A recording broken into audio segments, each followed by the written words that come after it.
Good. Probably should mute my Twitch page. And looks like something's happening there. So let's just walk on screen and then everything should be good. Okay, making sure that my guy actually reacted to my speaking. Hello everyone, this is Chris Ingerson, and it is August 10th. Man, years just flown by.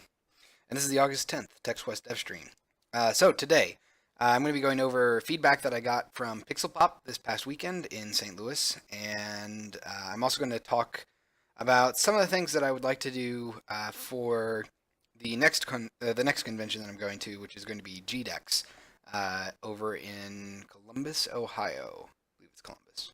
Pretty sure it's Columbus, and that is at the end of September. So I got about a month to work on that stuff, a month and a half. Which is not a lot of time to make anything radically different, but it's enough time to make some nice tweaks and get the demo a little bit more polished. Hello, Anthony. Welcome back. How are you doing today? So the game plan for today is to basically address some of the feedback that I got from Pixel Pop, walk through some of the changes that I've already made from that this week, and pretty much just kind of get everything all nice and polished up based on feedback, as well as some notes that I just took, watching people play. I guess to start off, I should talk about how TextQuest was received at Pixel Pop. This year was the second year that I went there. So last year was the first time. It's the fourth year for Pixel Pop in total, I believe. And doing good. That's good. And I am doing pretty well, Anthony. Just trying to think about what I need to do for the next convention to get things polished up. So overall, Pixel Pop was actually a really good time for TextQuest. I had a couple of people there that were at Pixel Pop last year, and they remembered it. Had a few conversations with them. They were super excited to see more progress made on the game.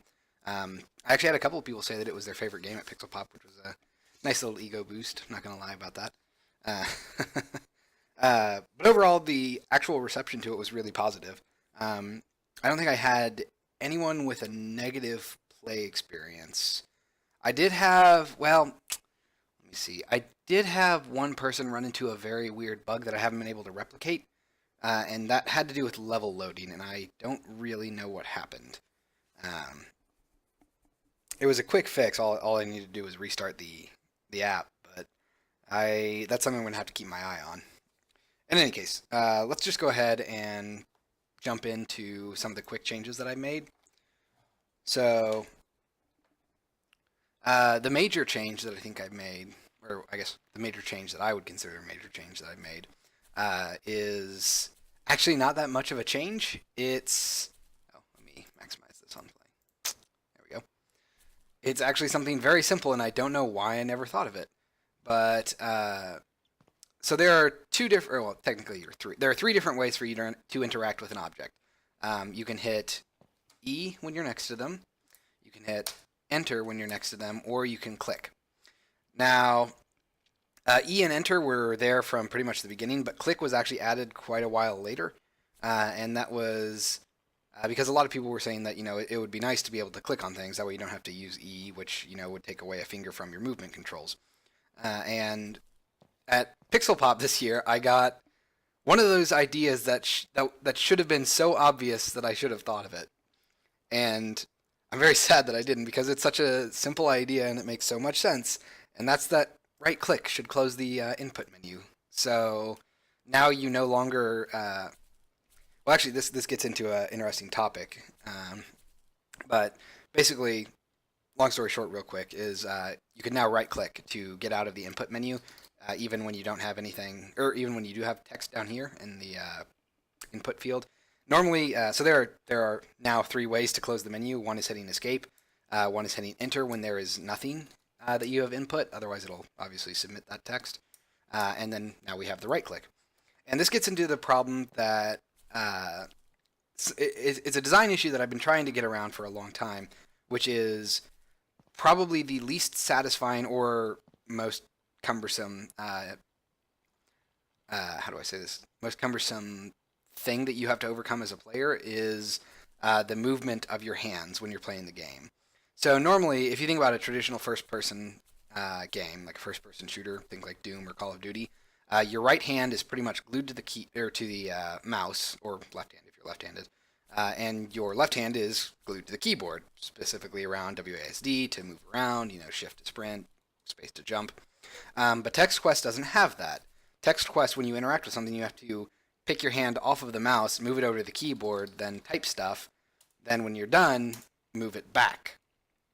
So by having this right click to close, I no longer awkwardly make you either stretch with your left hand to hit escape or move your right hand over to enter to press enter.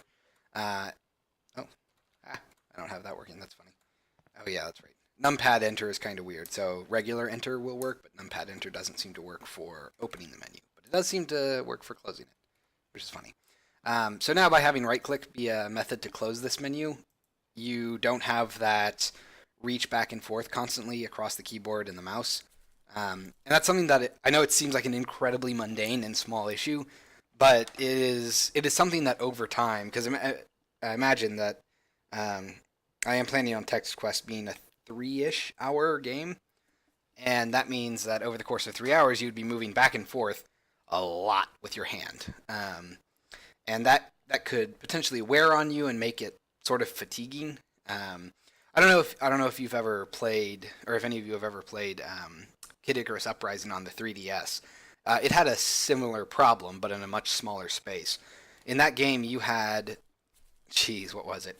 It was left analog stick to move around, stylus to aim, and I believe right trigger to actually shoot. So you ended up with this really awkward configuration where you were holding the DS with your left hand, and your front fingers were holding the stylus, but your back fingers were like your pinky and your that's not your ring. I guess it would be your ring finger. Were on the bumper in the back, and that made this really awkward hand pose that eventually actually caused cramps. It was really bad. Like the muscles in your hand would just give up. So it's kind of a weird issue to overcome, but I really do want to make it so that it's not this nasty experience of trying to or of having to go back to the keyboard and back to the mouse every couple of seconds. So the more we can cut down on that, the better off we'll be. And I feel like right click will help a lot with that. But yeah, I had 2 separate people suggest that at Pixel Pop this year, and it was just weird that no one had ever suggested that beforehand, and I had never thought of it because it makes total sense. And then of course we have just some other minor changes that I made, a lot of hot fixes. I fixed some of the light mapping issues here. This is a really weird thing to talk about, I guess, but let me tell you about normal maps. So there was a technique talked about at GDC like 2 or 3 years ago for Sunset Overdrive about having really, really nice edges for your models without having to model edges. So you can see that this tablecloth kind of, not really, but kind of, looks like it's actually got a soft rounded edge, or at the very least has like a 45-degree angle edge. And that's actually not the case. It's a pure sharp 90-degree angle. But because the normal maps for this texture are laid out in such a way, it looks like that edge is softer than it actually is. And that's something I would actually like to try for certain objects. I don't know if I'm going to do it for everything because, sometimes it makes sense to have a hard edge like the picture frames, and I kind of like having this blockier layout, but it might be good to examine it just to see if it's worth it in the future. But it certainly works very well for things like tablecloths. It just gives it a nice softer edge, so it doesn't feel quite as sharp. And that's a very minor aesthetic, obviously, but it's something that I'm going to try out in my art pipeline for a while, just to see if I can get it to look nice. On the design side, probably the biggest change that we've made, and this was made before I left for Pixel Pop, but actually, I'm pretty sure it was. So now we have the scepter here at the beginning of the level, and the reason it's here instead of in the chest is because I wanted to have an item that you can actually pick up, oops, if I could spell take, and carry around with you and hold right off the bat. It should be the first thing that you can interact with. And while technically that's not actually the case because, these paintings are actually the first things you can interact with. I still think it's important that one of the first things, and if not the first thing, the most obvious first thing that you can interact with, which is the scepter, because obviously it's placed in at the end of a hallway, in the middle, right here. It's glowing. It's surrounded by everything. Everything's symmetrical, and it just will draw the player towards that to make it more interesting to play and hold. So that seemed to go over fairly well. I didn't really have any. It's hard to tell if that's better or worse because I didn't really. It was the first convention that I play tested it at, so we'll see how that ends up looking as time progresses. But I'm pretty happy with it, and I think that it's going to lead to some pretty good spots. So let's see, what were some of my other notes? It's interesting. I feel like the light probes on this thing are kind of borked. Weird. Close this real quick. Huh. I might need to move the light probes around for this thing. Because those two doors do not match up. Let's see. I'm trying to think of some of the things that people said. No real usability complaints, I don't think. There were probably one of the most consistent reactions was the people really like fire, just because it's a nice little effect. Let's see. The wizard cutscene seemed to go over well. I still feel like it's not quite where it needs to be. There are problems, I think, with retaining attention, and if people are walking, it was actually not an uncommon thing for people to walk backwards like this, trying to read the fresco. Let that go. So they would be looking up and walking backwards, and then they would trigger the wizard cutscene. And most people would see the letters flying off and then follow them, but some people actually didn't, and they would just kind of stare in this direction for a little bit before turning around. So this still needs some work. It's not quite as intuitive. It's not quite as good at guiding the player's attention that I would like, and that's just something that I think I need to work on. Need to evaluate how I want to do that. Let's see here. Everything else up here seemed to be pretty fine. I got a couple of people like the ASCII art. Oh, actually, I will say, I didn't see anyone that really had trouble with the curtain puzzle this time around. So the puzzle to raise the bed. What is this? What the heck? Huh. Well, that's interesting. I have a splotch. I don't know what that's from. Huh. Okay then. That must be a light map baking error. Weird. Have you finished all the maps of the game? I have not. The first 7 maps are pretty much done. So that would be the castle, sewer, plains, cabin, canyon, woods, and grotto, or grove, sorry. So the first 7 are modeled and textured, although some of them probably need some minor changes. I think the plains and the grove are probably in need of a little bit of tweaking. Nothing major, just minor layout changes. And actually, I do need to. I do need to change the. Ugh, jeez. Need to relay out that apparently. The castle sewers here. So I want to make this transition. I would like to actually relay out a small section of this, which is going to suck because that means I have to relay out pretty much all of the UVs again. But the transition upstairs is really close here. It's not uncommon for people to go ahead and mute audio. When people turn on the pipes here, and let's rotate this left. Turn left. Oh yeah, and as far as the maps go, I have about 4, maybe 4.5 left that I have to model. Although when I say 4, that does include sort of like sub scenes, which are like buildings that would be in that area. Oh, that's interesting. That's a lot more red than I would like. Anyway, so with this magic pipe business, it's not uncommon for people to come up here and try to see what it's doing, and then they just accidentally transition. So it's not a high priority, but it's something that I probably should adjust to get things rolling, or at least to make it less obnoxious about the level transitions. Uh, so yeah, as far as the remaining levels go, I have, let's see, what do I want to call them?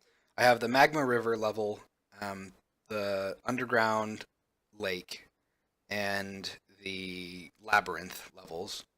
And then in addition to that, I have the final stage, which is I call it the under castle, and it's like a big old castle underground. think think I guess Ganondorf's tower, or anything like that from Legend of Zelda. It's meant to be a very uh, ominous level.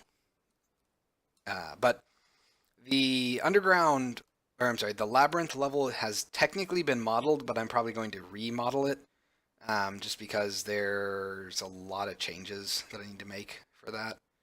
Um, the underground lake is something that just needs to be pretty much redone. Well, not even redone, done. Oh, and I guess actually I need the caves to connect them all, so 5. But yeah, they're meant to be a little bit larger in terms of scope, so they'll probably take me a little bit more time. We should actually be moving on to those levels fairly soon in development for the dev stream. Oh, good, purple, which means blue. I'm sorry, blue materials, which means blue global illumination. So all my shadows are now blue. Hey, don't know why it does that. So let's go ahead and go back to the castle. But yeah, so broad strokes, Pixel Pop was a pretty positive experience. A lot of people liked it. Got a lot of good feedback. And tonight it's going to be a little bit of I don't want to say slow, but it's not going to be anything particularly new tonight. We're going to be doing a couple of quick fixes, things to improve usability and all that. And then hopefully starting next week, I will get into the overworld again. Because I would like to.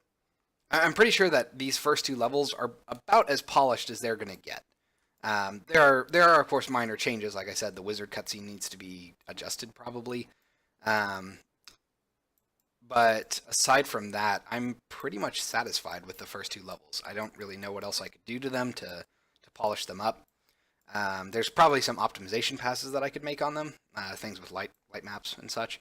And in fact, right now, if we look at our stats, I'm hitting some pretty atrocious draw call counts. I think at max it's about 200. Let's turn on stats. So, this isn't too bad. I basically want to keep my set pass calls to below 100.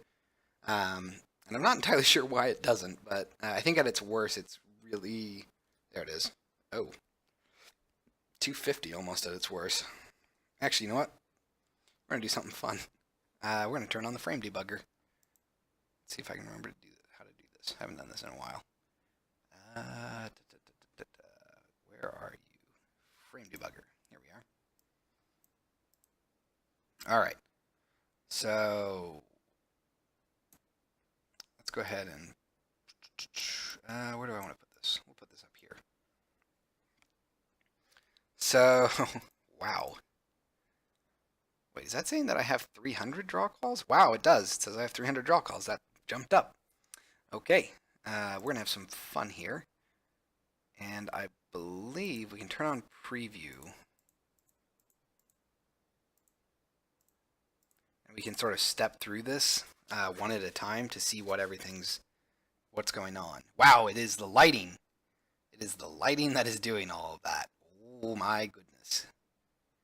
210 draw calls from lighting. Oh boy. You can see all of this wonderful. Let's drag this over here. There we go. Oh man. We probably shouldn't debug this stuff right now. I get the feeling that stepping through my rendering is not the most interesting. I'm actually just curious to see where the big stuff is. Render shadow map seems to be pretty big, huh? Huh. Interesting. All right. Well, that's something to look at in the feature. Let's go ahead and close that and stop playing. All right, let me pull up my notes. I only got about, let's see, what? 1, 2, 3, 4, 5, 6. Got about 7 pages of notes from Pixel Pop, which isn't bad. Most of it was actually pretty stable, so I didn't really have much to take notes of. Let's see here. What would be some nice ones that would be satisfying to fix on the Devstream? Oh, yes. This is going to be fun. We're going to go to the sewers to show you something that I had always feared but hoped that it would never happen.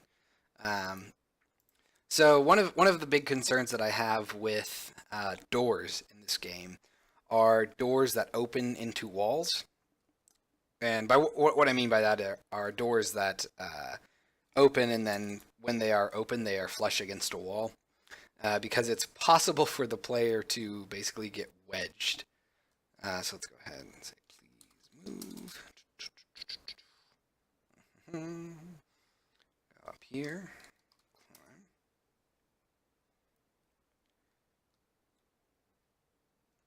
I hear you have Easter eggs. When you stream, do you show it to viewers or not show it? So that depends on the Easter egg. So for example, I have Easter eggs like this. Oops, not test.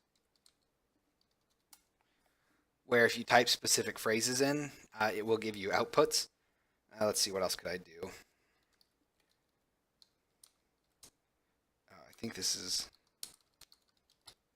it. Okay, hold on. I don't remember my own. Oh, no, I remember it now.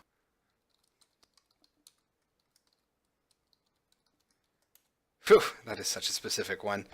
So I have phrases like this that I do with other game developers. I basically talk to them at conventions, and I give them a card with a URL on it that lets them fill out a form.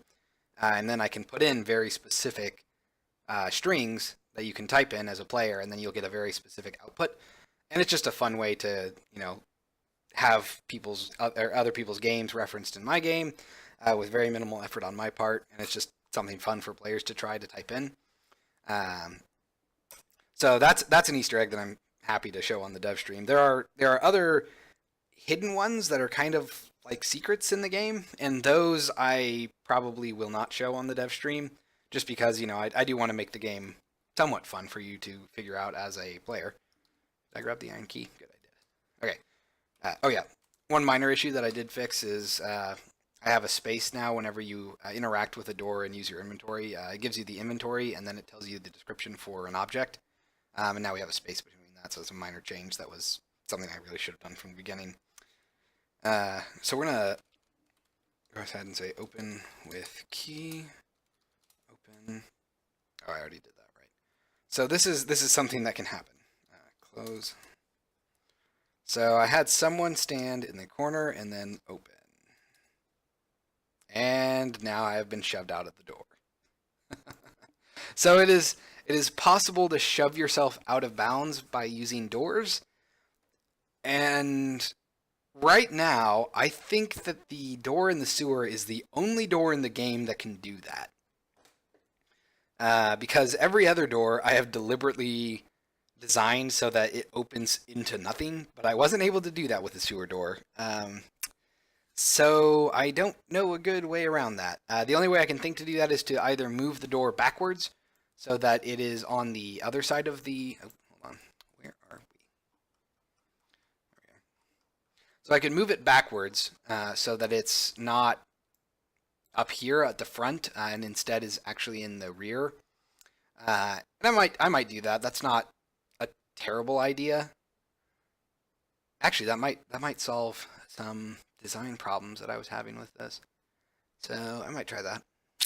The other option is to have it open frontwards, and I don't actually want to do that because then anytime you open the door, it'll open into you, and that's super awkward.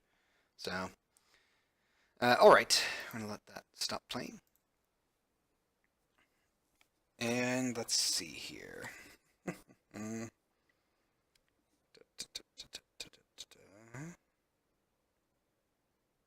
Oh, right. I know what I want to do for this. Something that will be fun. Well, I say fun, but it's kind of a mundane kind of fun, I guess. Let's see here. Get rid of you. So we're gonna basically change our, or so something I've been thinking about for a while is a design problem on how to inform the player of input menu mechanics, and that means things that you can do. Uh, Again, how to phrase this?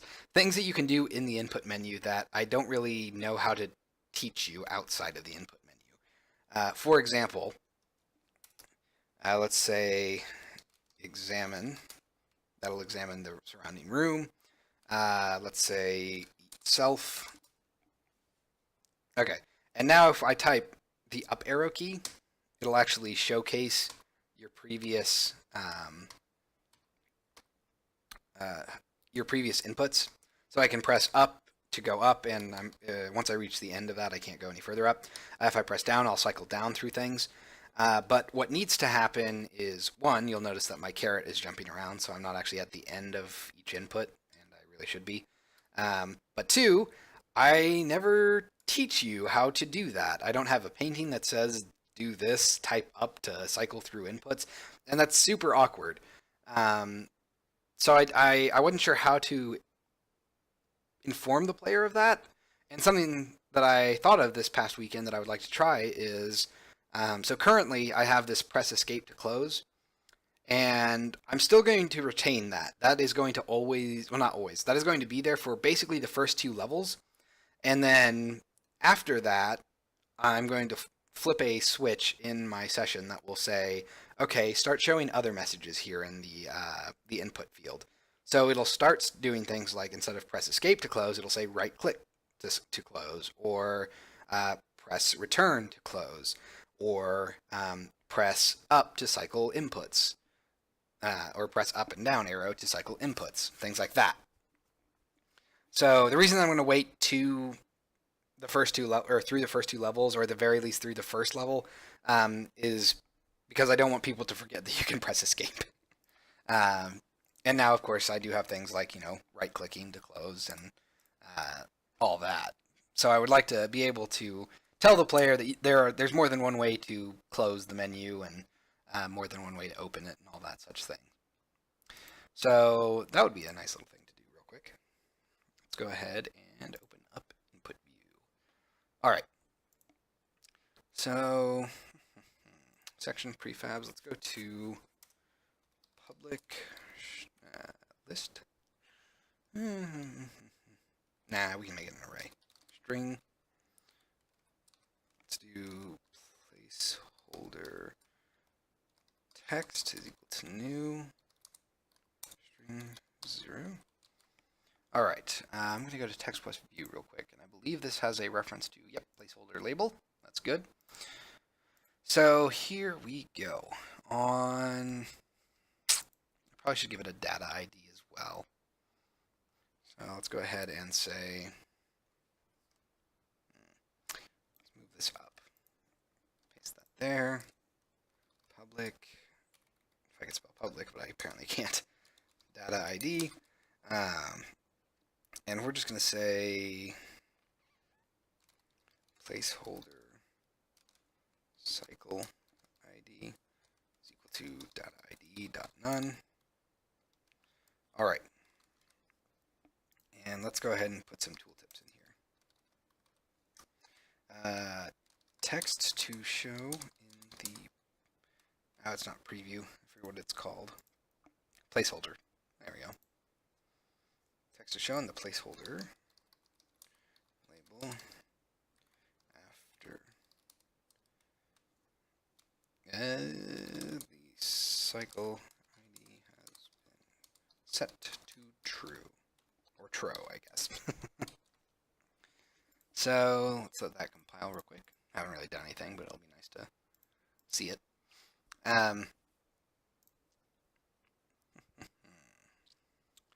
And those messages are not going to be particularly complex. Let's go ahead and open this up. So we're going to start off with 1, which is going to be press escape to close, dot, dot, dot. Let's go ahead and take a look at this to make sure that's actually what it's doing. Yep. Press escape to close. Okay, so it's lowercase e. Let's open that up. We're going to say right click to close, and let's see. Let's do, I suppose we should probably have press here, make it look a little bit better. Press return to close. Or should I say press enter? I probably should say press enter. All right. So let's go ahead and close that. And we're going to do a quick test case where we won't check for placeholder cycle ID. We're just going to do it. Let's see, open from interaction. Let's see, open. Is there not a... okay, that's right. It's down here.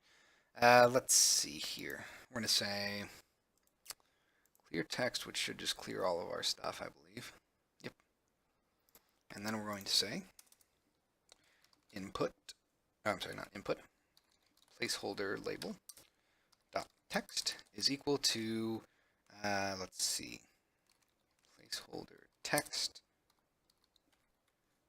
random dot range from 0 to placeholder text dot length,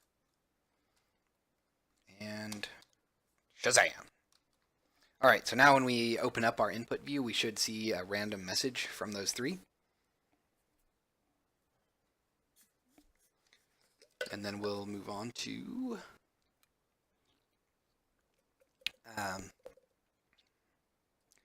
well, actually, you know what? We can probably just set the ID. I think what I'm going to do is I'm going to set this to be, let's see, sewer entered, I believe is what I want. No, castle sewers entered. There we go. So castle sewers entered is a progression ID. It's what we use for our hint system. So I know that this will be flagged to true as soon as the player enters the sewers. And at that point, after a full level, I think that I can rely on people remembering that they can hit escape. So this will hopefully make things not too confusing, but we'll see what it is at the next convention. If people get confused and can't remember how to close the menu, then I will switch it back. So let's go ahead and I suppose I'm going to want to do this. If session.getBool, let's see here, what is it? Placeholder cycle ID. Default value is false. Oh, I was going to say, why are you giving me a squiggle? Otherwise, we're going to set placeholder label.text to be equal to the first element.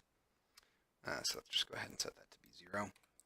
That way, if you play a game, then restart for someone else without actually quitting the application, this will change the text to make it proper. All right. Now, one thing that I do need to do is, let's see, I think it's going to be an update at the very bottom. Here we are. So this is our close menu logic. We need to do this previous index. So let's go to definition, previous index, blah, blah, blah. All right. And if that's the case, we're going to say, this is going to be interesting because I actually don't know. Can I tell it where the character is? Caret position, there we go. Set both the anchor, oh, this is interesting. String position, is that what I want? Probably not. I'm guessing caret position is what I want. So I probably should say is equal to input.text.length. Try that. So that should, when we cycle through our through our previous inputs, that should move the caret to the end of the string. At least I hope it does.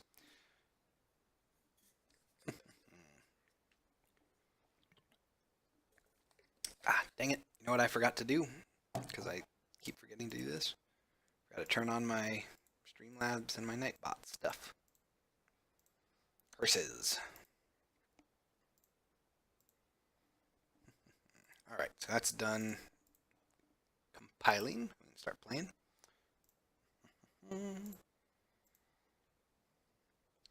And, oh, turning around. Okay, hold on. I seem to have lost my mouse. There we go. Alright, so, oh, I guess I don't really need to do anything. Let's go ahead and interact, if I can. There we go. Let's do take, examine self, eat self, and let's cycle through. Well, that did not do what I was hoping it would. Okay. Let's see what to do about that. Well, it doesn't matter. Let's go ahead. So we have right click to close, right click, press escape, right click, press enter. All right, so that actually doesn't look too bad. One of the limitations that we do have to consider is that I do only have this much space to work with, so I have to keep my messages very brief. Oh yeah, you can eat yourself.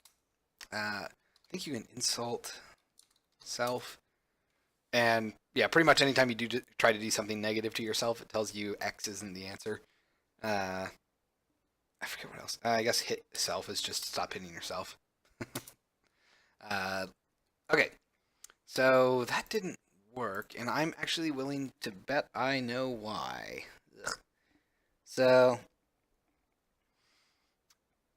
well, I guess I can't guarantee that. Returns the focus position as that's the position that moves around even during selection set. Both the anchor and focus position such as selection doesn't happen. So I don't think that's actually right. I think what we want is, so I don't have a position. Selection, focus, string position. I guess I could try that. Just see what that does. I would like to have that fixed, and it seems like it wouldn't be that terrible.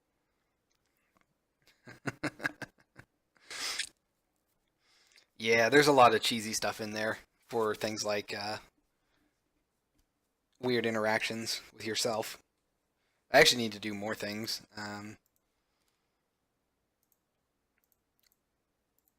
Let's see here. Actually, one of the things that I have planned is obviously whenever you try to do anything to yourself, it would give you joke outputs. But I would like to have a puzzle later in the game that it's normally I don't want to call it difficult puzzle, but I guess a challenging puzzle. And one of the solutions that's just not hinted at all is something that you can do by yourself with your bare hands. And if you do that thing, then you'll just solve the puzzle. Okay, let's do test. Take up. Ooh. Ooh. Cool. Let's try a non-for thing. Examine. Cool, and yes, nice. So that fixed that problem. So now our caret position is always going to be at the end. Sweet. I wonder. No, that wouldn't work. One of the other things that I've heard people sort of talk about is autocomplete.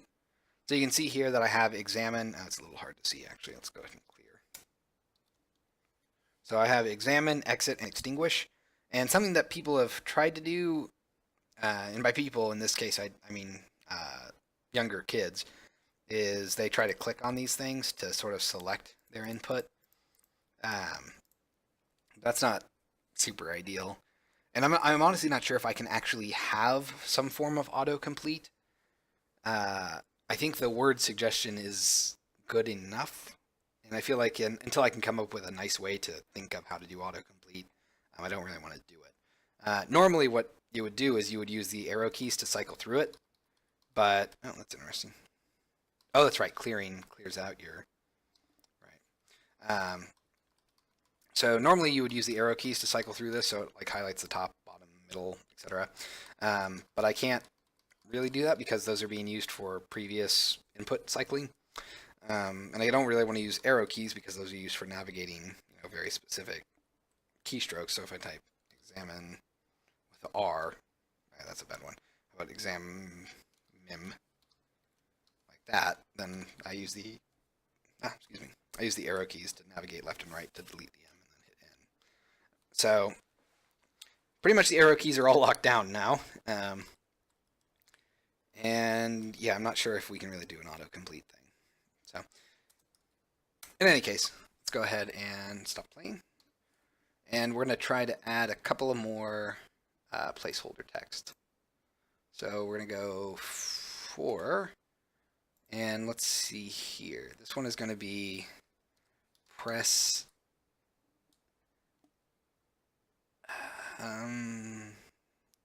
up arrow to cycle. Oh, and that is already too long, I think. So we're gonna test that out, and we're gonna just cycle up and down, or we're gonna open and close the menu until we get that. I'm pretty sure that that's actually too long. I might be able to shorten that by using icons. Yeah, so we lost a ellipse dot there. So let's look at my text asset for that. Fonts, dynamic fonts, resources. Here we are. 8-bit font. And I actually don't, I think it has arrows, but I don't know what they are. So let's double click on this. Here we are. So there it is. It has at least an up arrow, but I don't know what that value is. Let's go to glyph info. That might tell me more. Next page. Okay, so those are numbers. Next page, L. At, next page. Next page. Upper and lowercase. Next. Oh, I bet it's, okay, it's the chevron. I'm willing to bet that's what it is. Okay, so I can try that. I don't know how well that's going to turn out. For those who don't know, the chevron is the basically like an up arrow, like a 90-degree angle pointed up. Do we not have a down? Nope, I guess not. Harumph. Okay. Well, we're going to have to live with it then. Let's try the chevron, see if that looks decent. I'm really hoping that there's like a down arrow that I can use. No such luck, I'm afraid. There's just side angles. Okay. Well, let's go ahead and... Hello, the Gelmega. Welcome back. Cycle with tab, select with enter for autocomplete. Yeah, that's pretty much the only thing that's left in terms of controls for it. But I'm honestly not... Again, I'm not really sold on using autocomplete, but it might work. I think it would come down to how I highlight to indicate which one you're currently selecting. So hold on, I want to try this real quick, and then we will take a look at that. So let's press. I remember this key. I never use the chevron.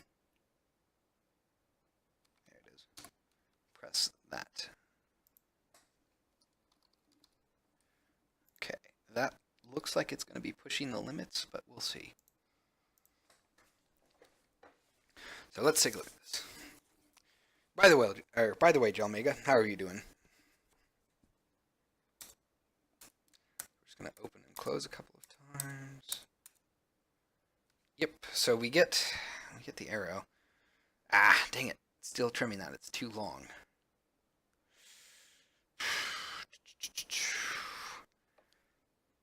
Plus, this is not, funny enough, that's actually not a very good sprite. I, God, I almost feel like it would be better just to have a straight up sprite be displayed there with like the up arrow key. I don't think we're actually going to be able to get away from this though.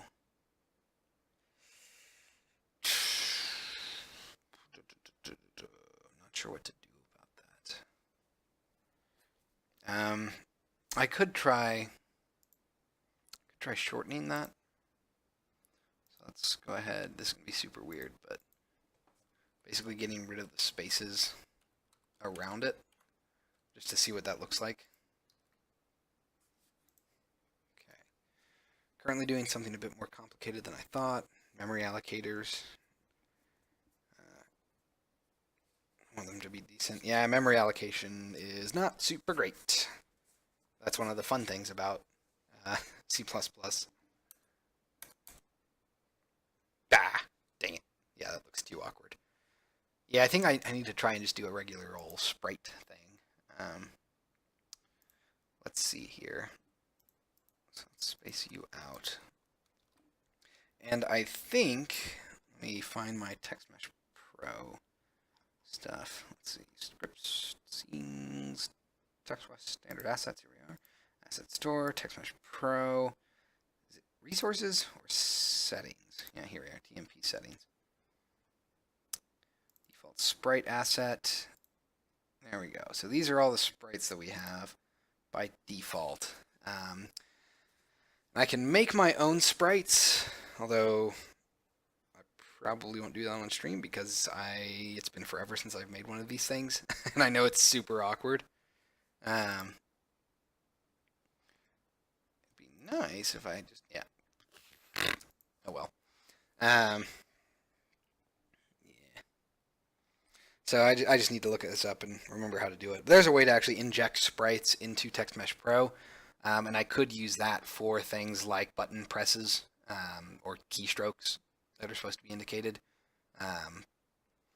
But we'll look at that some other day. I'm not going to do that tonight. All right, let's take a look at my other things that I would like to work on. Let's see. Let's specify which direction the valve is. Oh boy, that would be super exciting. Some of these things are kind of mundane, not particularly interesting. Oh yeah, we're gonna check out the combat scene in the sewers. I had someone tell me that one of the lights was spelled light with a Y, and I guess that's the only light, so that looks right to me. I'm guessing it was just a weird clipping thing, or it was just looked at wrong. Let's see.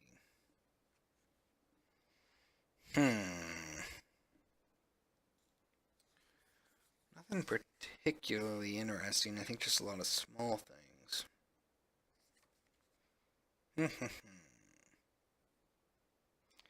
Indicate previous inputs. Load screen. No, that's nothing that would really work.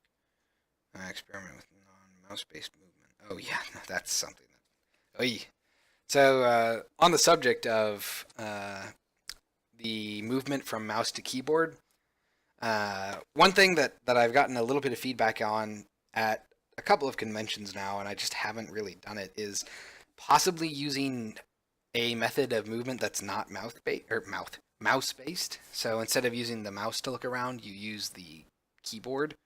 So I think like old 90s FPS, like Doom, original Doom, before mouse look was a thing.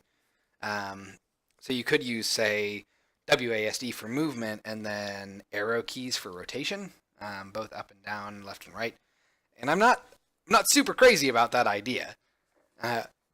It's I don't really know who would play the game like that. There are a couple of people who suggest it, but I honestly don't think that they would like it as much as mouse movement allows for. But at the same time, it seems like something that probably wouldn't be terrible to include as an option. Yeah, I don't know. It's kind of weird.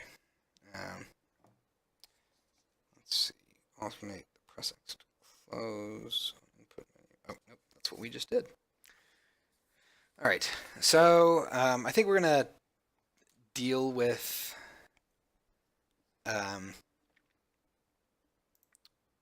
for our input menu. I think we're just gonna deal with having one of our values be truncated. So we might just shorten that to 1 dot. Actually, we might take away the ellipses. Do you think that that adds anything to it, really? I think I just had it there for placeholder, honestly. Put my notes off to the side here. Take a look at this stuff. I mean, I like having the ellipses there, but at the same time, I don't really need it. All right. So we're going to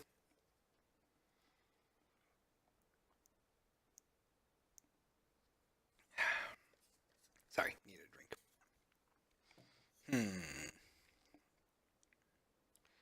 So press up to cycle inputs. I think we'll leave it like that. Right click to close. Press enter to close.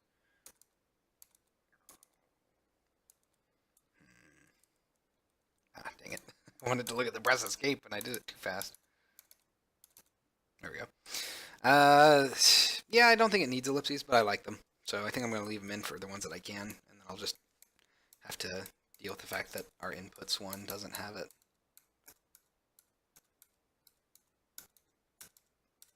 There we go. Sorry, I kept double tapping through it. Sorry if anyone has epilepsy. Not trying to do anything. Just trying to look at this stuff. So yeah, that's actually pretty nice. So before we move on from that, I am going to, 1, save the game, and 2, we're going to go back to the castle level real quick. And then we're just going to play to make sure that it doesn't cycle in the castle level. It should only cycle after you've entered the sewers. Press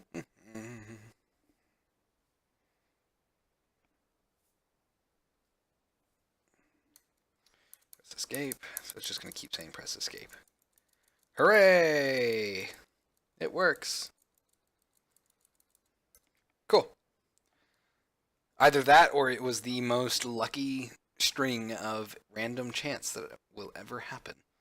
So I'm going to say that that is incredibly unlikely. So, all right. So that's most of the small stuff. Something that this is going to be interesting. I'm going to have to close the project. Something I almost never do. All right. So real quick, something else that I'm working on, and I was hoping that I would be able to script this stuff with actual code, but sadly shaders are beyond my realm of comprehension right now. So currently, I should have shown this before I closed the project. So currently, I have a script in TextQuest that will scroll a material or an object's UVs. Well, technically it's just applying a UV offset value to a material. And that gives the texture on the object the appearance of motion. Now, that's really useful for things like running water. That's how the sewers running water works. That's how the sewers what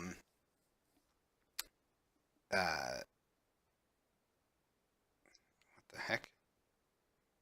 That's interesting. I wonder why it didn't. All right, weird.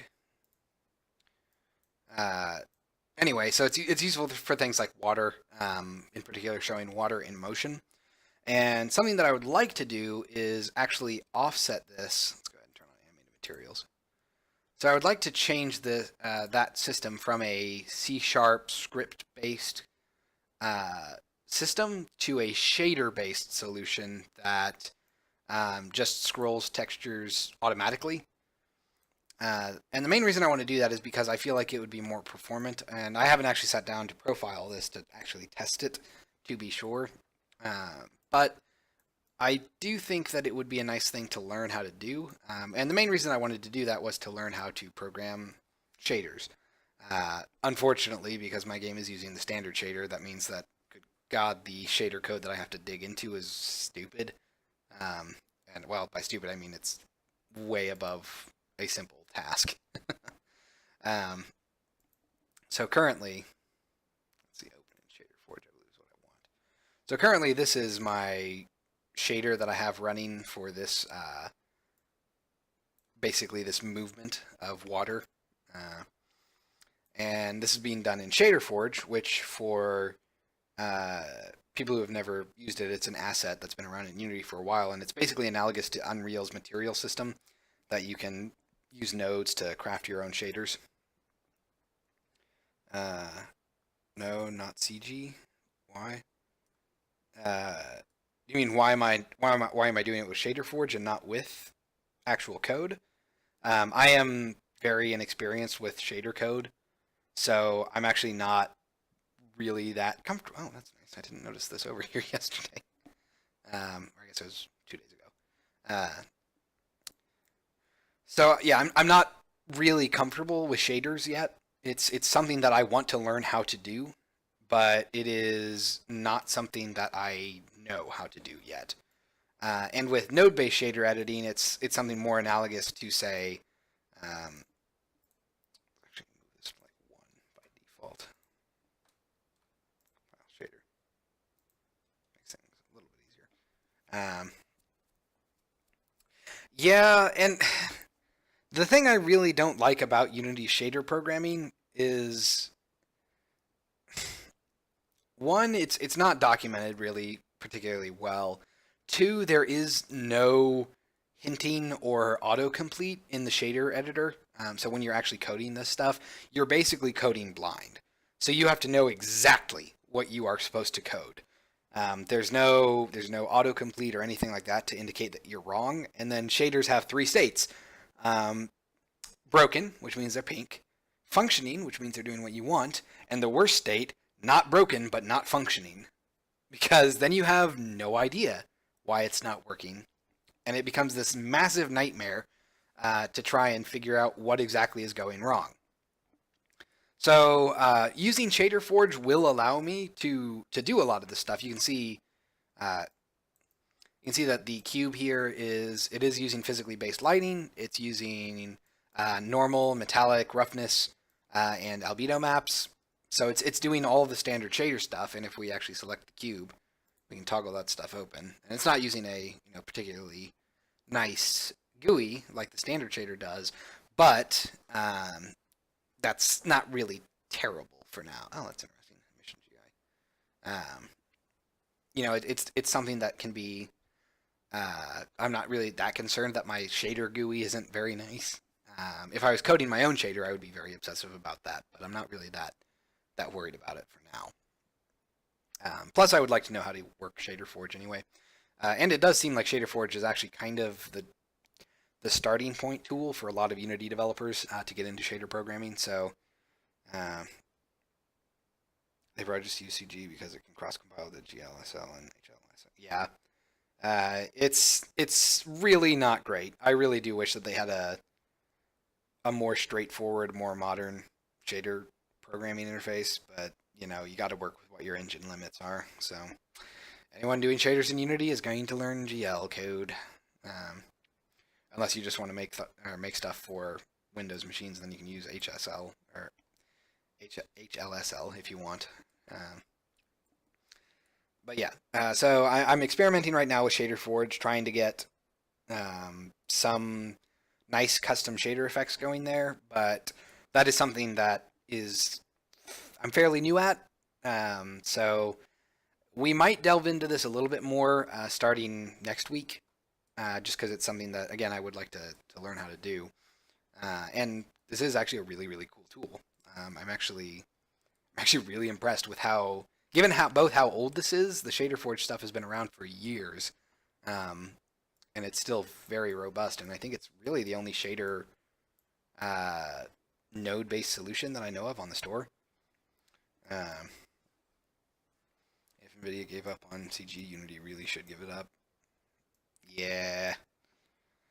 Yeah, and I assume that one day Unity will have a better shader programming solution. I actually think that on their roadmap they have something like Shader Forge that they're experimenting with, so similar to Unreal's material system. But it's obviously not out yet, and I don't think they've even talked about it really. So it's just one of those things that I'm sure they have one person working on randomly in a dark corner somewhere. Um, but yeah, so this is the thing, and it does currently work. So if I actually adjust my speed vertical value and my speed horizontal value, you can see that these are appropriately changing our direction. And it's a slider, which makes it a nice, simple GUI to adjust. So if I change speed vertical to 0, then I can... Oh, you know what? I probably should actually make this clamp between -1 and 1, shouldn't I? Doop. There we go. That way I can go in reverse if necessary. So now I can...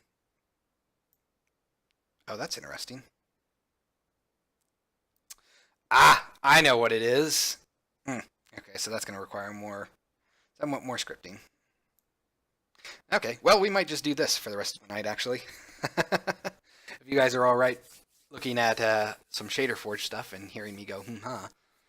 Mostly because the rest of the stuff in my notes is kind of boring. Not gonna lie, it's stuff that I probably should do off the stream. So, even though this is technically not in the Unity or in the Text Quest project, although it will be, my basic workflow for shader stuff, I think, is going to be to have this shader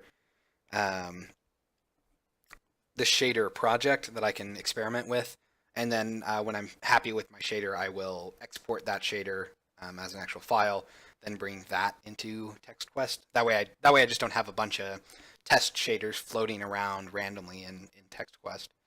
Planning on making a node-based system for my engine, custom language with a big editor, something like ShaderFlex. I don't think I've used ShaderFlex. Standalone GPU shader authoring environment. Oh yeah, I remember it. NVIDIA Composer. That's actually something that I looked at when I first started trying to understand shader code. That was like 3 years ago, and then it was retired by the time I actually looked at it, which is a shame because it was a really cool tool.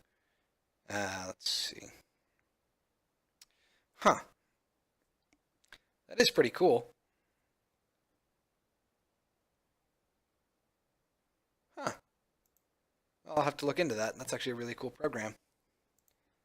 Yeah, I mean, it seems like most game engines... Well, I guess I can't say most game engines because Unreal is honestly the only one I know of that does it. But it seems like the node-based approach is a really smart way...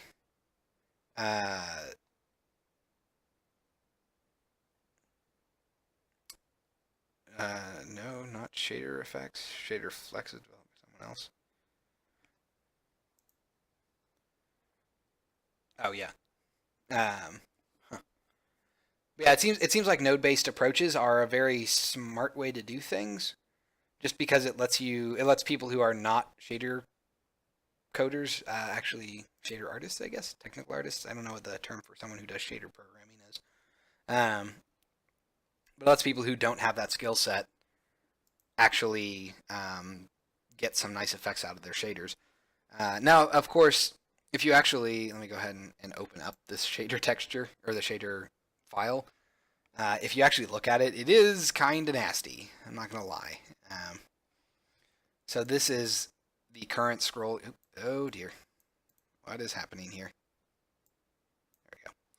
So this is the current shader code for this scrolling shader, which is a physically based material that just scrolls the texture, given a speed speed horizontal and speed vertical value.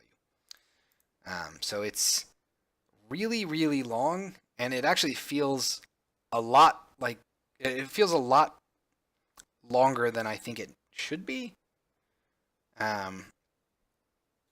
Actually, yeah, given things like this, you'd think that he could use Unity's built-in stuff. I wonder why he doesn't. So there's just a lot of calculations that obviously, this would suck to code myself. But it also feels, and this is the trade-off that you make for using Shader Forge, is your shaders are probably going to be a little bit more bloated than if you were able to hand code them yourself. But at the same time, well, you're not hand coding them yourself, and that's a major boon for me. So this is going to be interesting. So we're gonna focus on this shader actually for the rest of the night.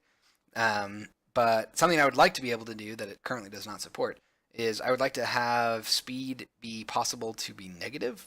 That way I can have it flow in the opposite direction in case I ever need it to. And that actually means that I'm going to have to figure out a different approach to this. So I'm actually kind of annoyed that it doesn't work. But so currently it was, well, in the past it was clamped between 0 and 1. So speed was either 0 or anywhere between 0 and 1. And I was using a multiply value with a time increment, which Unity's shader has 4 different time increments. One is standard time, so the time from the previous frame, time times 2, time times 3, and then time divided by 20. And I was using standard time to basically increment a value to increment the offset so that we get this smooth transition here. Now, it doesn't seem like this will work when it's below 0. So if I go below 0, you'll see that it's not doing anything. But it does seem to work for anything from 0 to 1. So at 1, it's scrolling very, very quickly. And let's see, I was doing it at, I think, 0.2, like that. So that's a nice flow for water. And again, this is all being done with shader code.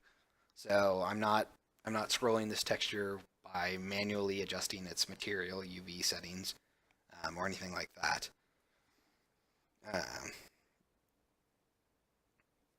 Let's see. Shader programmer and graphics programmer. Yeah, I guess that's true. Yeah, and yeah, like I was saying, Shader Forge lets you do a lot of stuff, but you can certainly be more lean and more efficient if you code things by yourself or by hand. And yeah, like you're saying, you can do things that that nodes just cannot do due to their inherent limitations. So for now, fortunately, I don't really need it to do something highly complex. But I do know at some point in my future, I'm probably going to want to do something that Shader Forge can't do, or at the very least, Shader Forge can't do very easily. So for now, I'm actually going to start working on our material a little bit more. So let's pull in our metallic. Let's grab our normal map. Boop. There we go. So here is our material. It's actually super distracting to have this cube be here. I'm going to turn that off for now. So for now, if we come over here, let's go ahead and see that if we adjust our slider here, it's going to real-time update everything. Which again, I have to say, kudos to the Shader Forge developer. This is amazing for a tool in Unity. So we can slide this and get real-time updates for what we're doing. So you can see that this is moving up and down now. Let's go ahead and set this to 0.1. Oh, sorry, I did that wrong. That's 1. Set U to 0.1. Then set our speed vertical to 0. So now we have to figure out a way to 0. Interesting. Ah, right. So now we have to figure out a way to essentially get this between -1 and 1 as a normalized value. So this is curious. I'm actually going to try putting in a regular value, which a value is just a float. I'm going to set this to -1. I'm going to set this up for our distance. And that does not do what I was expecting. Interesting. So sometimes this stuff doesn't actually update until oh, you know what? Actually, that's not smart of me anyway. I don't want to do it like that. I have to multiply by time, which, you know, this value will basically do. So it seems like I can't be negative. That's interesting. Maybe, you know what? Maybe I don't actually need this to be negative. What if I set this between 0 and 1? And instead of this being speed horizontal and speed vertical, I'm going to make this offset horizontal and offset vertical. Let's see, I can edit comment. Offset mount. Okay. So what we're going to do here is, this is going to be interesting. Basically, we're going to use this value between 0 and 1. And 0 and 1, and this is kind of the weird thing that I found with UV offsets, is it's not the speed, but that's actually the amount that the UVs are scrolling. So at 0, it's not scrolling at all, and at 1, it's scrolling one whole UV shell at a time. Which means that actually at 0 and 1, you wouldn't notice any difference. It wouldn't look like it's moving at 1. And that's because it's moving one whole increment each time when the offset is set to 1. Now, it doesn't look like that here. Interesting. Oh, do I have to compile? There we go. Now, it doesn't look like that when I have it set to here, or set to 1 here. And that's because I'm actually multiplying these values by time, which means that it's no longer one whole increment every frame. It's now one increment every second. So it spreads that out, and that's why we actually get rotation here. So let's put that back down to 1. So now we have to get that value and then multiply it by a speed. So let's try. I'm going to move my blend over to here. Panner, and these two panners are what are actually doing the, well, panning. I'm going to take a drink real quick. So now we need to introduce two more variables, one for speed and one for speed horizontal and one for speed vertical. And those will be used to actually determine our values here after multiplying. So let's see here. Example for my exam, I made a voxelization shader that approximated an object using the bounding boxes of tries. Another way is converting the object to 3D texture and rendering that, something a node-based system couldn't do. Yeah, and like I said, a more specific approach, or something that requires a very specific approach, will most likely not work with a node editor. And that's just the nature of a node-based system. By limiting what you can do, you make things a little bit easier for yourself, but it limits what you can do. Okay, so I need a property. It is going to be a value. So this is going to be horizontal speed. We'll call it speed horizontal, actually. Okay. We're going to multiply, so arithmetic, multiply, we're going to multiply these two values together, and then that's going to be our distance. All right, so let's go ahead and compile. So now it shouldn't move. If we bump this up to 1, it should, and if we bump you down to -1, oh, that's interesting. It does actually invert it like I would expect. But let me guess, you need to be darkened. Yep. Interesting. Okay, that's curious. Geez, that's gonna be fun.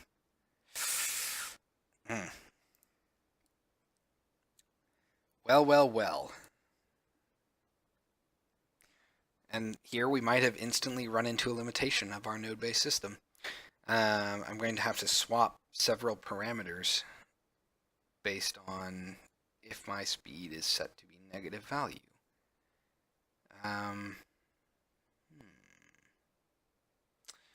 Let's go ahead and do another blend, which I think is just an arithmetic.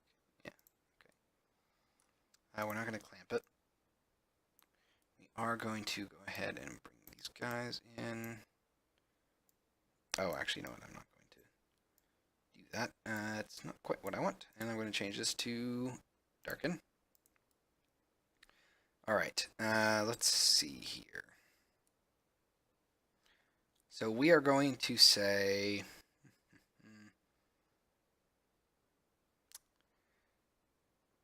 I need a switch, I believe.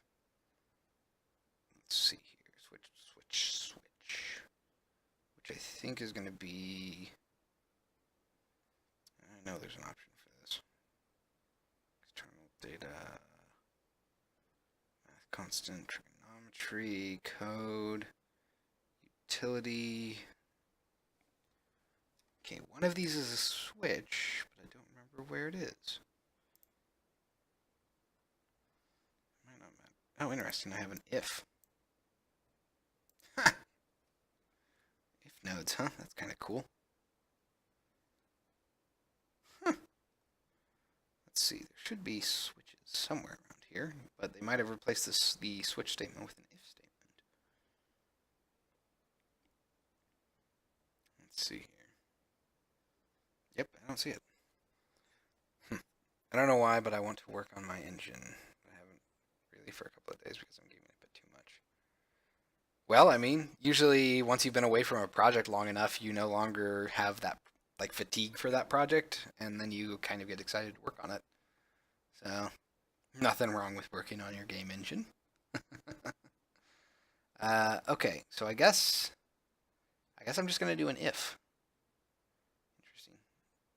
I could have sworn that there was a switch statement at one point, but I guess this will have to do. All right. Oh boy. Oh my goodness. Are we really gonna do that? Ew, gross. Okay, constant vectors value. Let's see.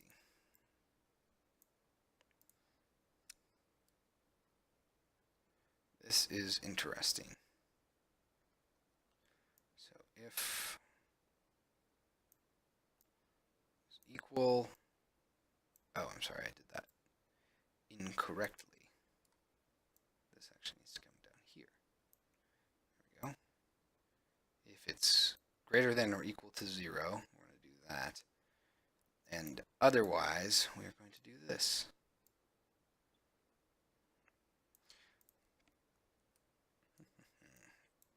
Try to drag some stuff out so that we can have some room. Drag this out here. Multiply.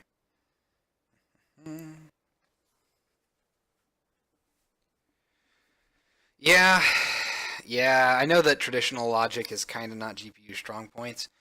I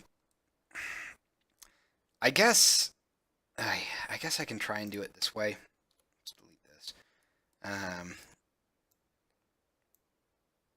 Here's our UV coordinates, which we need that to remain over here.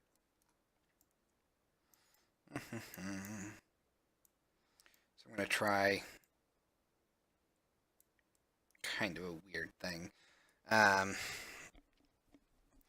So, no, that wouldn't work. I was going to say I could basically have a half value. So divide, well, that wouldn't really work.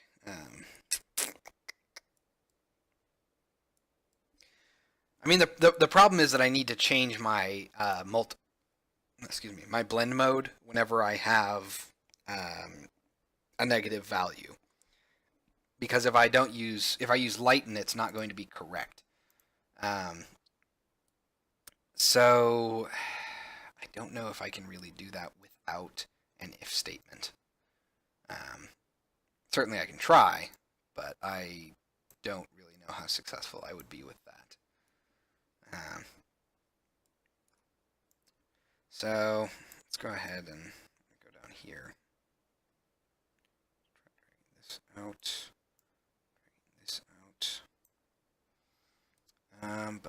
Let's drag it to the left a little bit further left.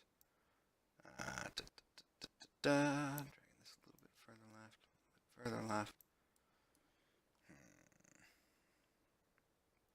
All right.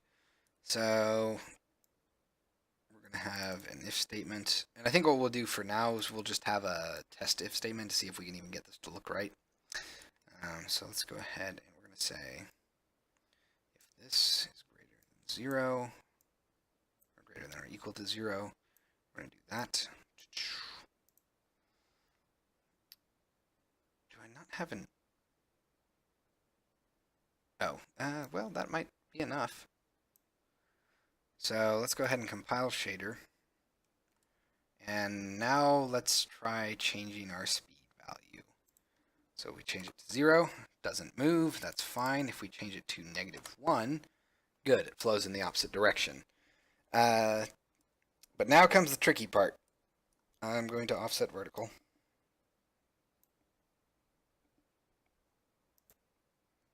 And there is now no difference.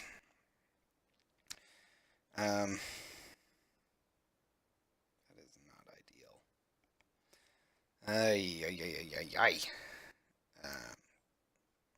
Let's set this to 0.1 as well. And okay, hold up. Let's see here. We're going to do property, value, speed, vertical. We're going to do another multiply. All right. So same thing as before, pretty much. Multiply this by this value. Go this into distance. Let's set this to 1 or -1. And that does not look good. Well, no, that's about right. Hey, I really don't want to have 4 separate compilation for this. So I think it would be better if I changed my blend mode somehow. So darken gives us what we want. Multiply does not. Well, actually, color burn definitely does not. Linear burn. So lighten gives us correct results when we have when we have positive values, but darken gives us correct results when we have negative values. So that's not ideal. We set this to 1 and 1. There we go. We set you to 0. That's interesting. Oh, no, that's correct. So if we set this to -1, no change. That's because we're getting that. Color burn, darken. And I have to compile every time I do that too. Ay, not great. So this needs to be lightened for it to look right.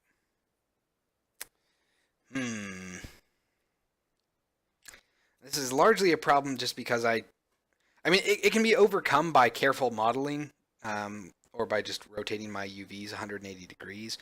But obviously, it would be nice to have a shader that can actually, run at a positive or negative speed value. So, let's see here. Oh, I guess I should probably have this be in here too. Let's compile that shader. Right. So,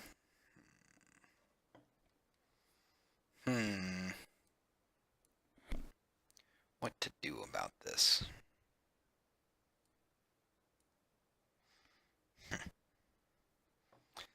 Well, so we know that lighten works. Let's go ahead and try mixing and matching a few things. Multiply. I guess we're going to have to compile every time. That is not correct. Actually, you know what? Maybe we don't have to compile every time. So we can take a look at our base color texture here. Technically, we look at our normal map too. But we can see how this is moving and then make decisions based on that. So let's go multiply. Nope. Darken. Nope. Actually, darken does it in reverse. That's interesting. I mean, it like inverts the direction. Actually, that's not correct. It makes it go up when it was going horizontal. Color burn. Nope. Linear. Um, linear burn doesn't seem incorrect, but let's go to lighten. I think it's, yeah, it was scaling it. Ah, boo. So I can't do linear burn because you can see that it tiles it more. But does it give me correct values?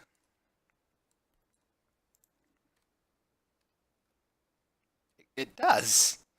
That's super weird. Interesting. Oh, wait. No. No, no, no, no, no, no. Hold on. Let's put you here. So I might be able to do this without the if statement, but I just have to find the right blend type. Um, so if we compile this, you'll see that we now have more tiling going on, which, I mean, that's not ideal. Can I get around that? I'm not sure I can. So, let's see here. It's actually not terrible. I mean, that gets rid of an entire if in another blend node. So let's keep cycling through this to see what we can get. Lighten. That does not do what we want, obviously. Lighten and darken will not. Screen is a no-go, definitely not. Color dodge, nope. Linear. Linear dodge is very similar to linear burn. Overlay doesn't work. Hard light. Nope. Linear pin. Oh boy, no. Hard mix. No, but that's an interesting effect. Difference. No. Exclusion. Nope. Subtract and divide. So, if we do linear dodge, I wonder if I can get away with tiling it somehow. So let's get rid of our if here and our value and our second blend. And let's just try different stats here. Okay. Okay. All right. So negative values seem fine.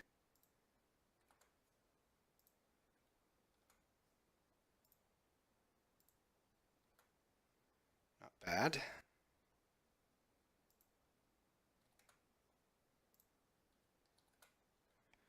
Okay, so that seems to work.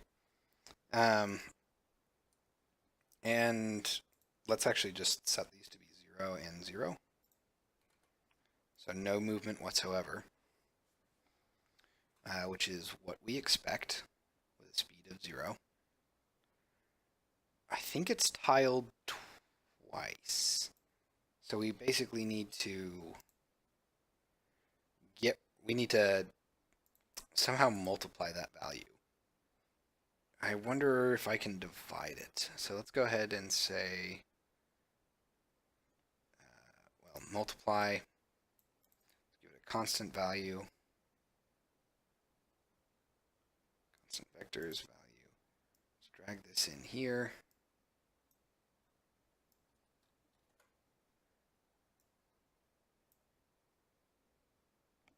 Does that work? I would honestly be amazed if that's all it was. That seems to actually be correct. But let's hook everything up before we jump to conclusions. All right, so there's our multiply. Compile that shader. All right, let's set our speed value to be 1. Negative 1. Okay, 0. 1. Negative 1. 1. Negative 1 and 1. All right, I think we got it. So, cool. We got everything to work. Let's go ahead and set everything to be 0 and 0. Well, isn't that nice? I actually,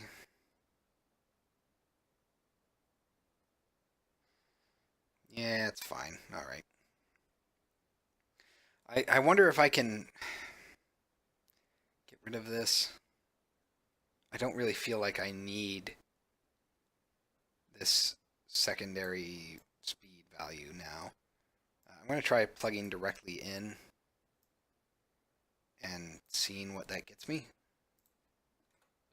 So we're going to say 0 and 0. We're going to do negative values. All right. Okay, cool. So now I no longer need a negative or a positive value. Or I'm sorry, I don't need a separate speed multiplier.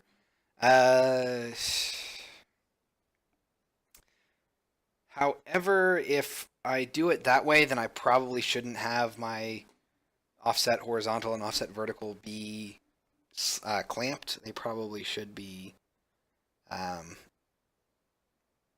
a wide variety of values. Like they should allow you to be anything. Mostly because as it is right now, I can't go faster than one UV scroll per second. That's the fastest. Excuse me. That's the fastest I can go. So if I want to allow more than that or faster than that, I need a multiplier. So I might keep it in then, these two values. So it adds a little bit of complexity, but it's not terrible, and it lets me get away with certain things. So let's clamp these to 0. Let's hook these back up. Boop and boop. All right, compile shader. All right, so now we don't have an if statement. We have a single multiply value or a single blend node going on between our two panners. We have speed and offset values, which adds a little bit of complexity, but that does mean that our offset values can be far easier to look at because now you can just interpret offsets as a value that is definitely between 0 and 1, and it means either it is scrolling or either it's not scrolling or it's scrolling somewhere between not scrolling and 1 full scroll per second times whatever speed it is. So we set that to 1, then 2, then 3, then 4. You can see that it gets going faster. All right. So let's set that to 0. Save this out. Compile shader. All right. So that is our material. Let's go ahead and turn on our cube.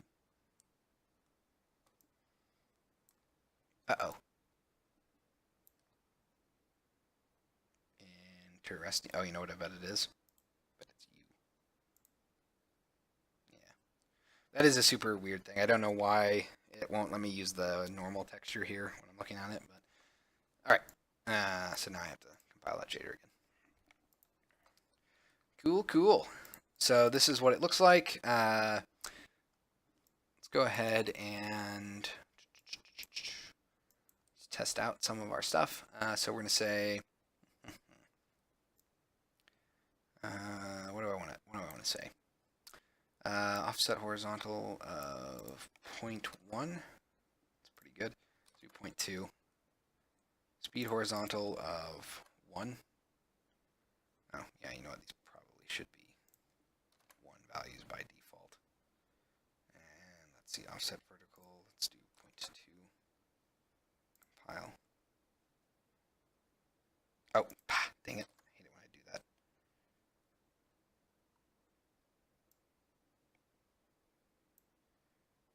Okay, there we go. Let's compile that again.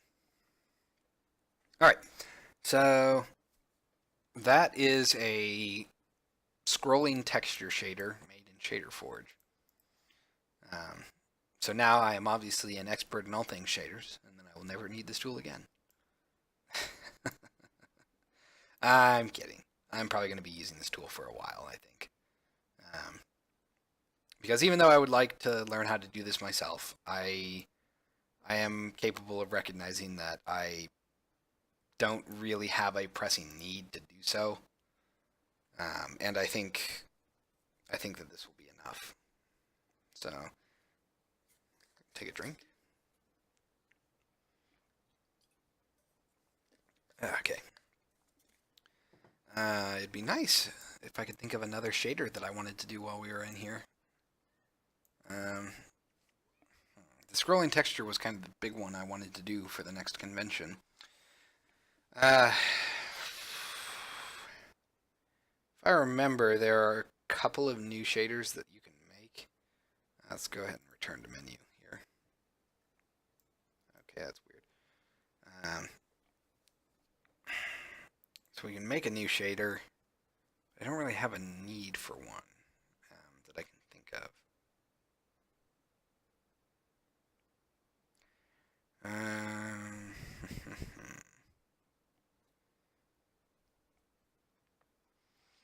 Don't really have a post effect. It'd be interesting to see what else Shader Forge can do, but I'm not entirely sure what the best thing to do right now is.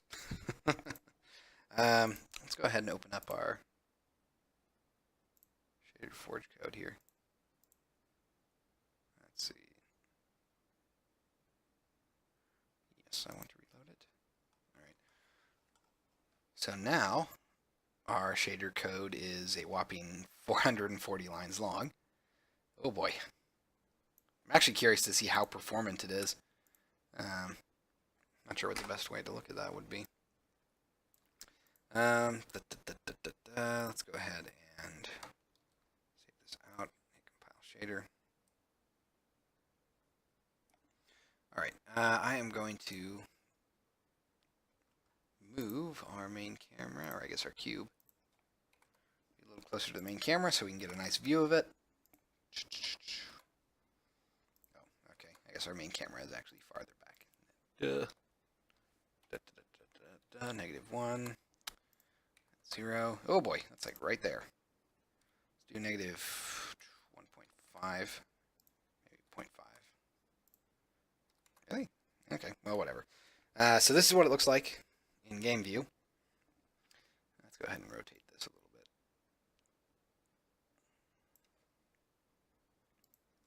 15 degrees is probably fine. Not bad.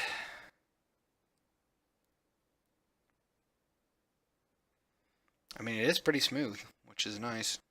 And again, this is all being done via shader code now, instead of adding more processing to the CPU thread.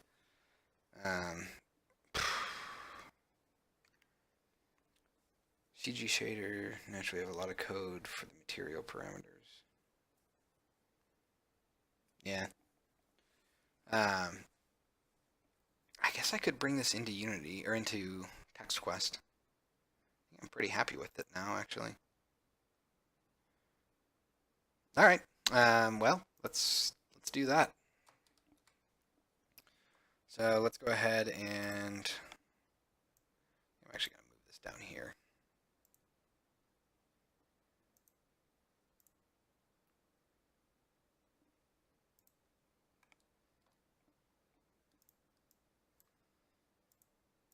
I wonder why it's not displaying anymore. It's interesting. All right, let's go ahead and say show in Explorer. I think one of the challenges for this is going to be our Shader Forge stuff. But I think I have Shader Forge in the actual Unity project. So let's go ahead and close this up and open up TextQuest. Oh good, a crash. That's what I want to see. And that would be my cat wanting attention. Alright, Unity crashes are pretty good. Pretty fun. Alright, thanks for stopping by, Jelmega. Good luck working on your engine. Okay, let's go ahead and close this. Let's open up our TextQuest.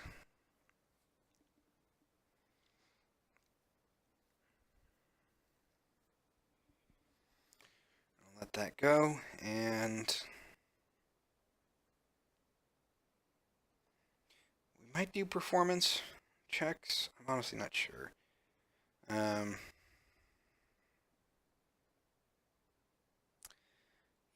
I probably should have a test scene, just to make sure that our shader code is actually more performant than manually scrolling the UVs via C#. I would think that it would be, but it's difficult to say. So, oh yes, our checking for changes. Our wonderful checking for changes. All right, let's go ahead and go to the sewers level. And I'm going to show you real quick what is actually happening as far as the level is concerned, or as far as my current method of scrolling things is concerned. So we have a script called material scroll, and oh, that's interesting. Do I actually even use these? Nope. All right. Oh, right, there were limitations. Oh, that's nice. So the shader code actually already does stuff that I know my C# code can't do. So basically what I do is I can check if a material is scrollable, which means that it will obviously scroll. We can check the scroll type, which this is going to be something that I will have to figure out how to do in the shader code, but currently the scroll type in the actual script supports single direction, which means it's just going to scroll in one direction, or oscillation. So think like a sine wave going up and down or back and forth. That's currently used in. Actually, I guess I can go show that real quick. Let's go to our overworld.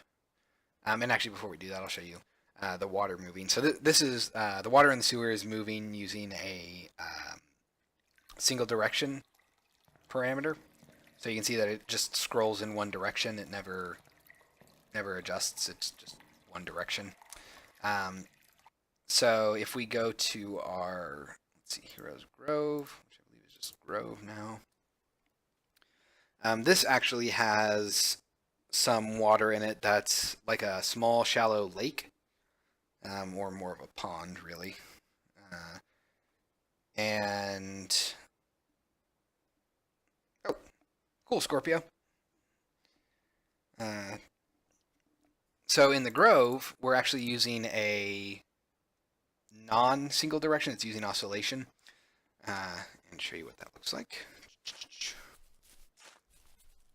I get the feeling that I need to rebake light maps for this scene. So you can see here that that should be way smaller of a movement than it is currently. Anyway, so you can see that it's moving sort of erratically back and forth, and the point for that is, I wanted it to be a nice little subtle water movement. Although, good God, this movement is definitely not what I would call subtle. It is quite noticeable. So I would like to be able to do that type of movement in addition to a single direction. Let's go ahead and go back to the sewers. Select our sewer water again. Material target, we can actually either target an instance of the material or the shared material itself, which is a nice thing for when I have more than one object, and I don't want to scroll every single object using that material. I can just use the instance of this material, and then I can target the map that I want to scroll. So by default, it scrolls the main texture, which scrolls a lot of other stuff too. And that's probably fine for now. I don't really need to target anything else. And then, of course, we can specify direction, which is both a direction and a speed value. So let's see here. So I guess I would just uncheck scrollable, and well, yeah, so this this does kind of get annoying, doesn't it? So I'm going to go ahead and pause. We're going to solve the sewer level real quick, because there is another part of the sewer level that is using oscillation, and it shows you why I have the instancing. Let's take. It's largely so that I don't have to have completely separate materials that I then have to, make sure their parameters match. Oops. Rotate over here. I have to shut off the main water. Turn.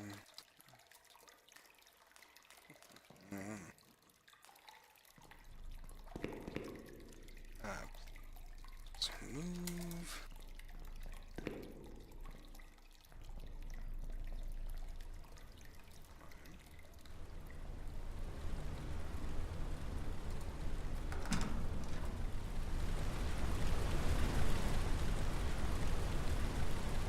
Rotate. There we go. All right. So you can see it's very, very subtle, but I have a kind of backwards and forth motion going on here with the water. I'm actually not even sure if... Yeah, okay, you guys can see it on the stream. It's very, very, very small movement. And the point of this is that it's supposed to be like a shallow pool of water, and water never really stops moving, especially when you're splashing around in it. So I have this subtle movement going on, and this material is technically the same material as the material in the main sewer level. So if we climb back up here, so we can see from here that it's still moving very, very slightly. Then when we come back to the main sewer level, it's moving much faster, and it's moving in a very different way. So kind of sucks. This shader approach will unfortunately require a different approach. The main benefit of this is that I could have a single substance file or a single material, adjust the parameters as I see fit, and then I can just grab their instances when I actually want to start scrolling them.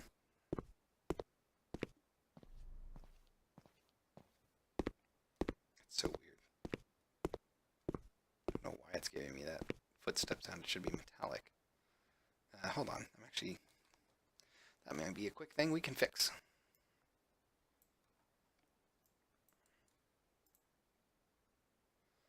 Okay, reservoir great. It's weird because it says that it should be metal, but it's clearly not doing that. Interesting. Metal and metal.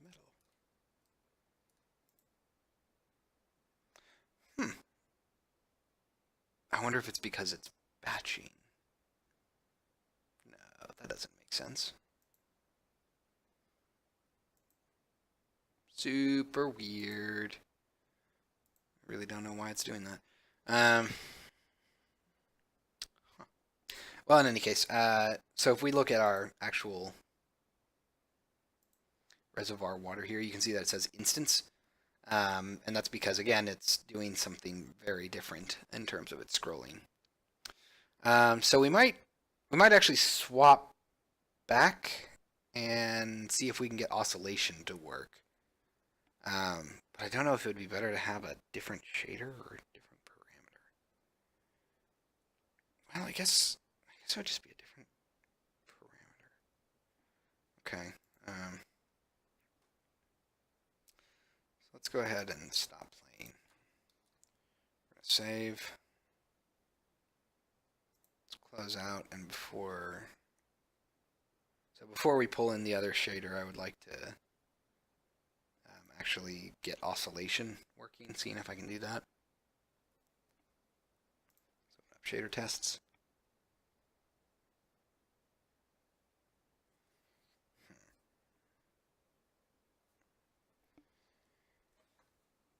Yeah, but I'm not entirely sure. So even if my shader does support it, I'm still going to need two different materials. I don't think there's really a way around that. Oh good, we got a null reference. Good, good, good, good, good.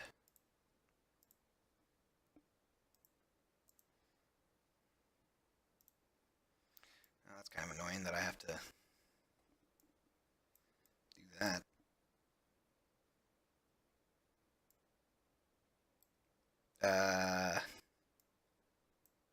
There we go. I was going to say, what was up with my metallic gloss texture there? Super weird. Okay. So, let's go ahead and compile shader. I don't know why it's yellow. Who knows?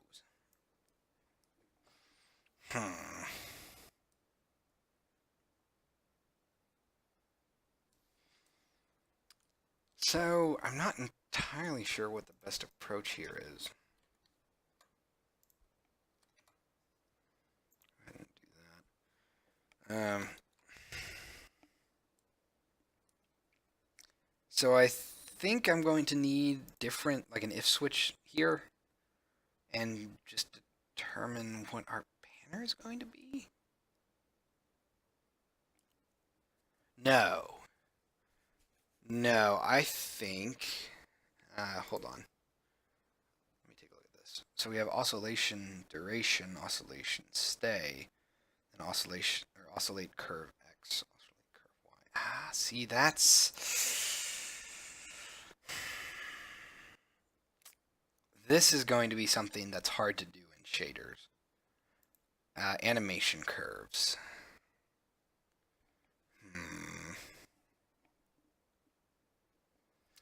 Well, I could just be overcomplicating this, honestly. I don't think I'm really having a huge performance hit. And I do lose a lot of this stuff if I try to port this over to shader code. Because shaders just do not, as far as I know, have curves. See, there's the switch. It's a property. Okay, so it wasn't a logic thing. It was just a...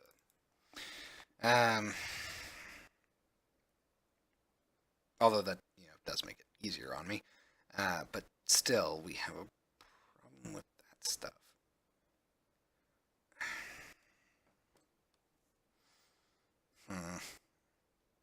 Yeah, there's no...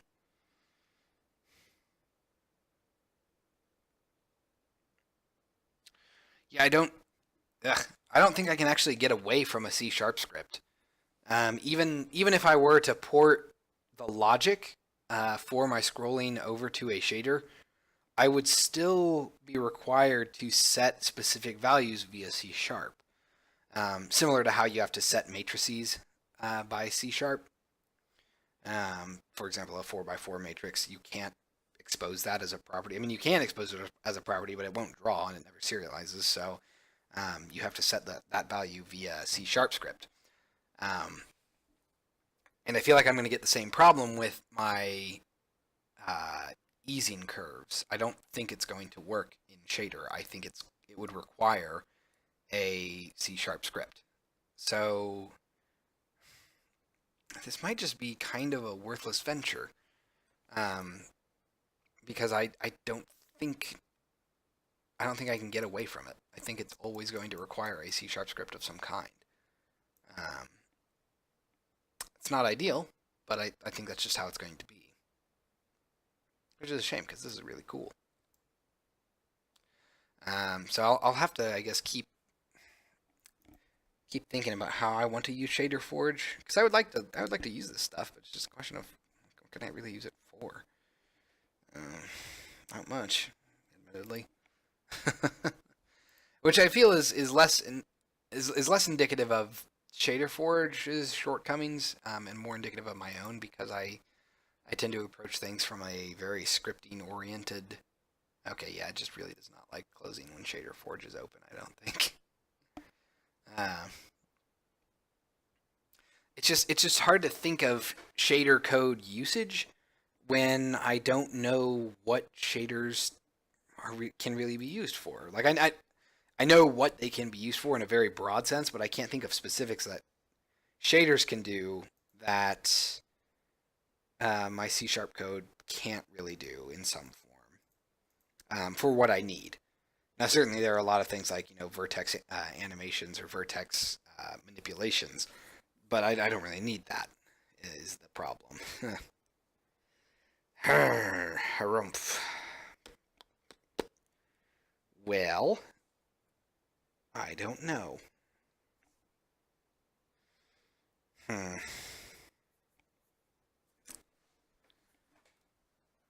honestly not sure what else I can do there, because I feel like as it is right now, my C# scripts are the superior option. They're not really something that I need to change. They're not performance hogs as far as I know.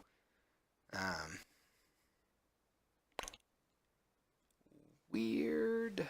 Well, not weird, just frustrating. Well, while Unity is apparently compiling, I'm going to take a drink.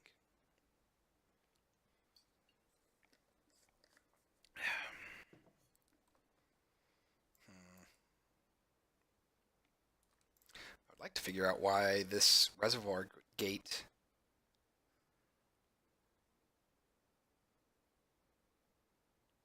Oh, you know what? I wonder if the reason that the sound is different is because of the reverberation zone.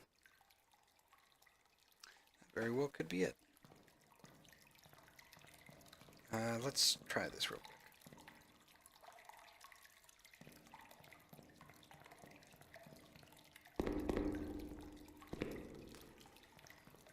Oh yeah, gotta turn all my magic on. Probably would be helpful.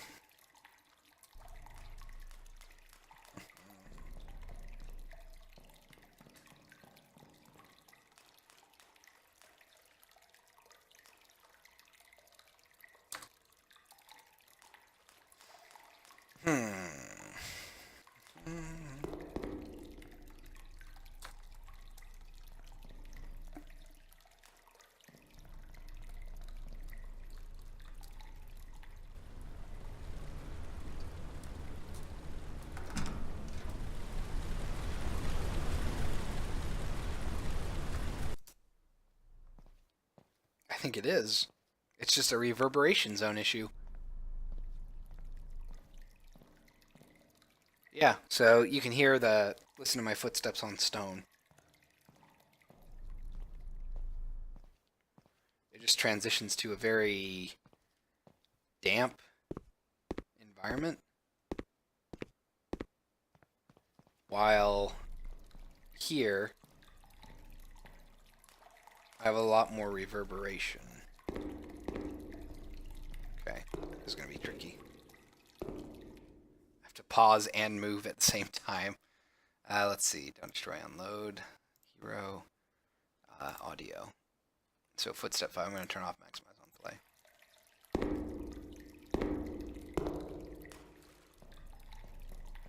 Okay. So we're going to look at the audio clip being played.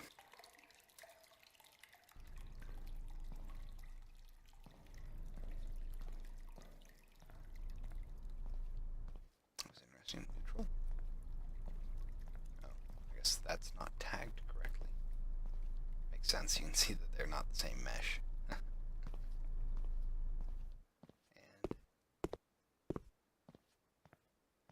yeah, footstep 1.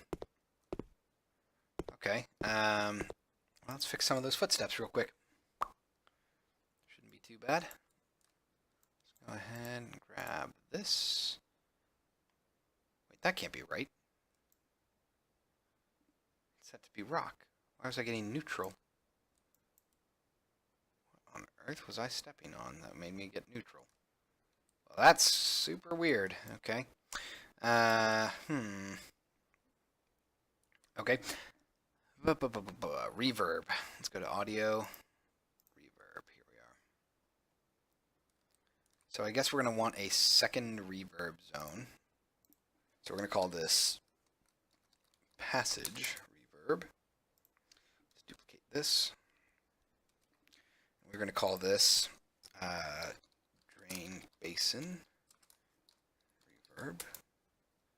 Okay, let's move this up. Move this to a subobject called reverb. This up here. Capital R. These things below it. All right. So we're going to move this out.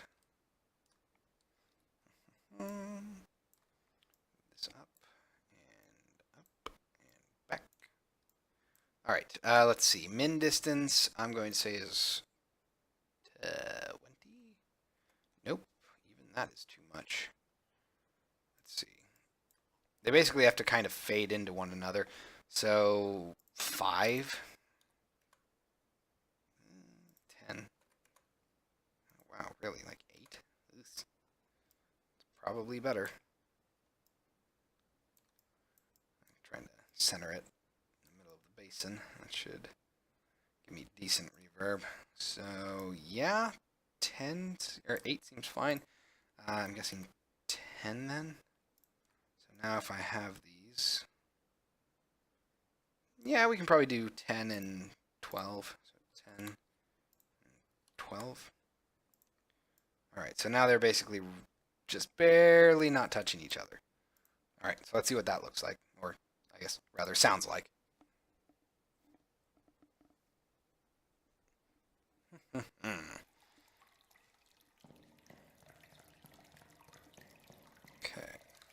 come over here. I should probably maximize on play.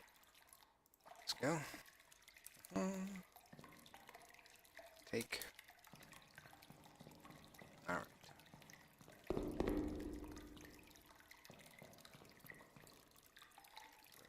Oops. Rotate.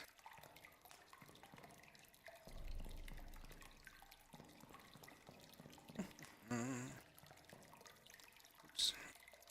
Turn left.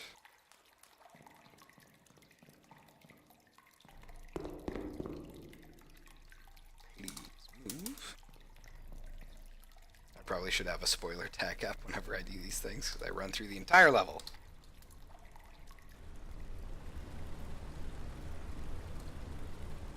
Oops.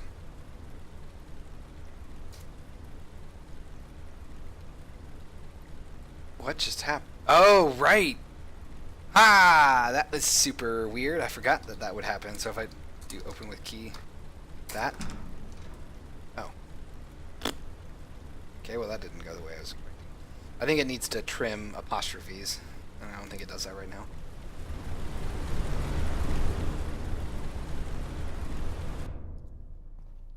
Oh, that works so much better now.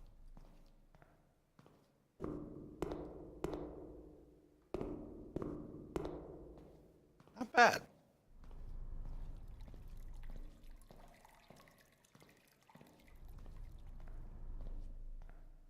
Yeah, I like that. Okay. So that was just a missing reverb zone issue, I guess. But everything sounds a lot more satisfying with that second reverb zone in here. Okay then. That's convenient. I guess the next thing to try really would be moving this door backwards a little bit.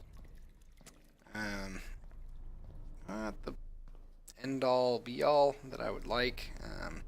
I do like having it be in this hallway, but at the same time, again, you can get wedged in there and then you can get pushed out of the map, and that is just no good.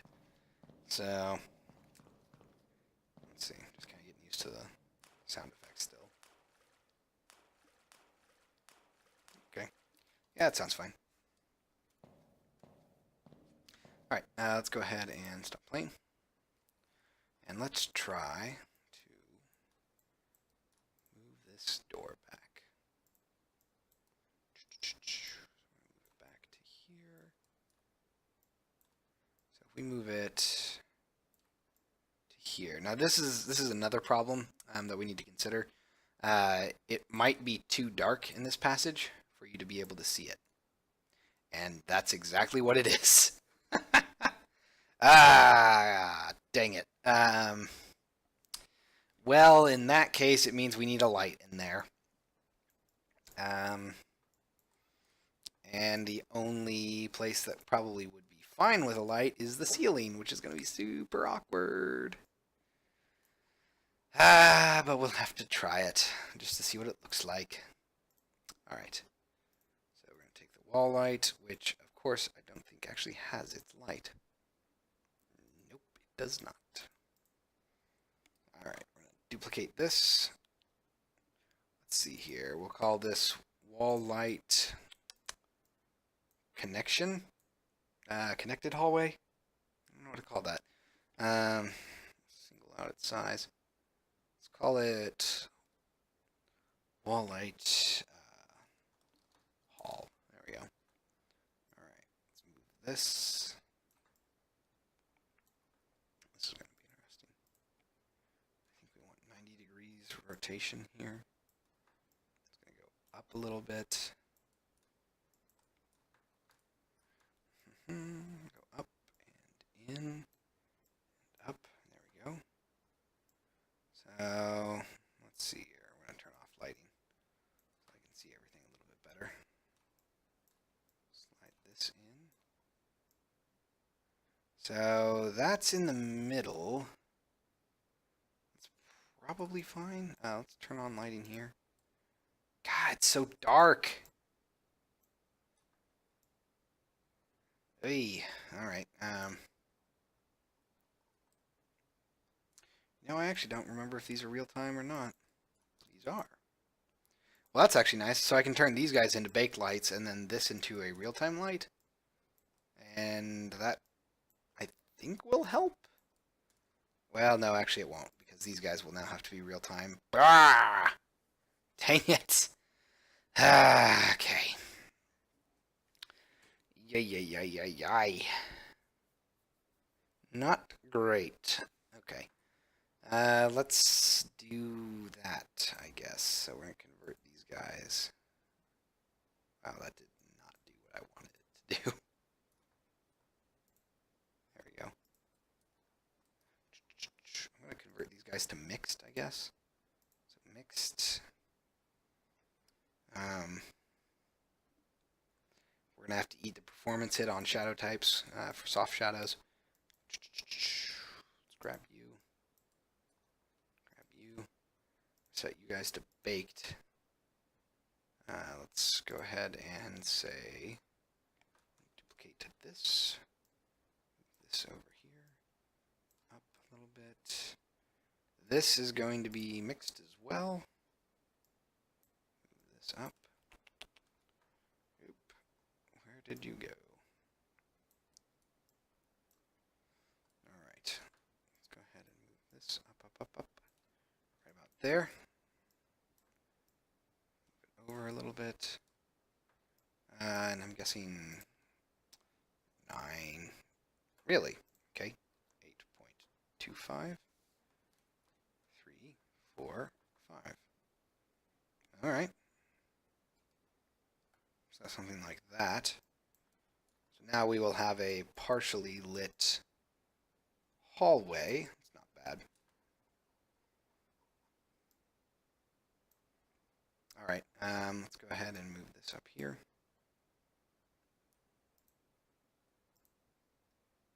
Oh, you know what? That's probably not the end of all things.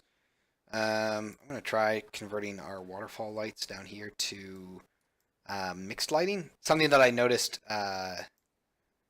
pretty apparently in the not the Devstream, at Pixel Pop was a couple of people fell into this area. Well, not really fell. They intentionally walked down here, but then the ladder was too dark for them to notice it. So they would wander around for a while and just kind of not know what to do really. So let's see if turning those to mixed will help. All right, so I'm gonna have to do a bake on stream. This could go poorly. Let's give it a shot. All right, we're living dangerously. I'm gonna try to do a light map bake on the Devstream, which I very much hate to do normally. So hopefully,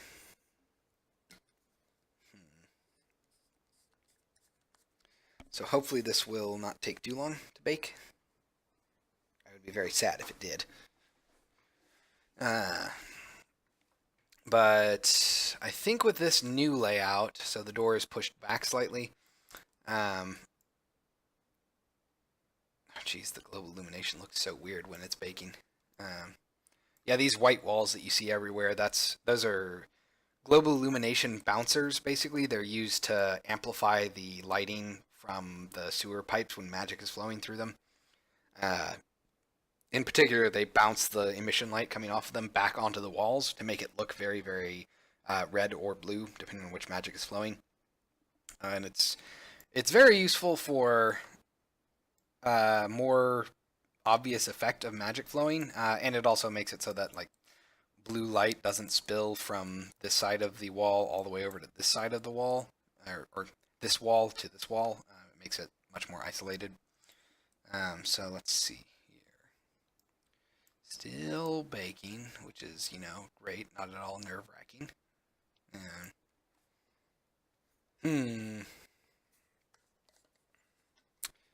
Okay.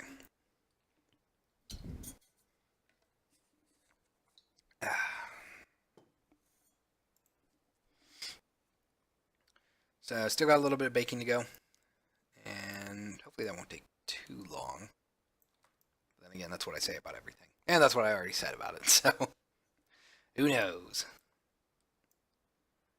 Let's see. Is there anything else going on in the level that I can really edit before? No, it's probably fine.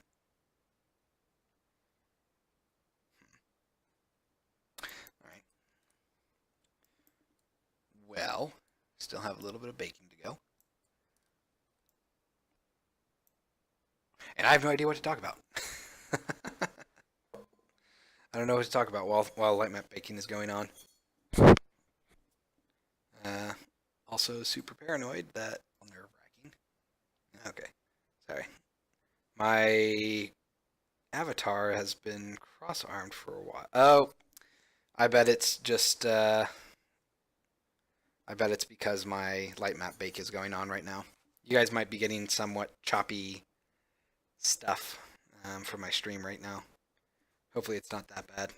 But yeah, as light map baking can sometimes be CPU intensive, so I might seem like I'm chugging a little bit.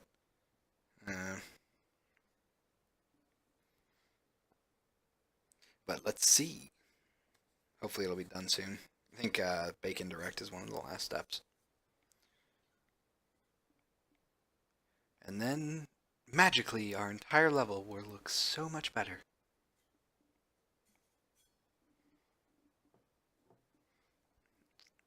Alright. We're getting the pinwheel, which means I think it's about done.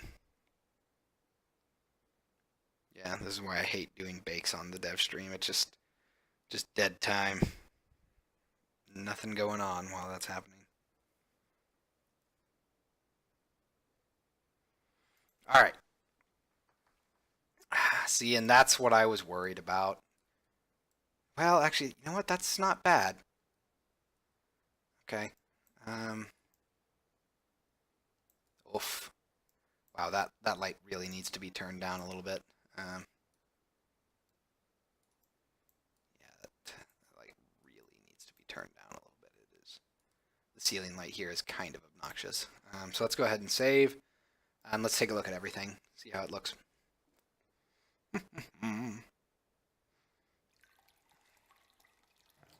Alright. So we're going to run through here. Peek.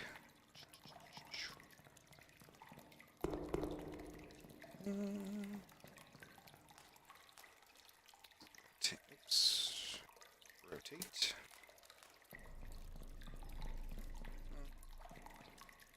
Over.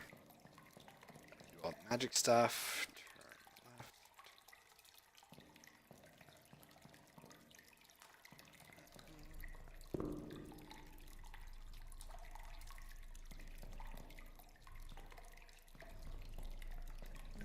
Alright, so now we're coming to the first spot that's different.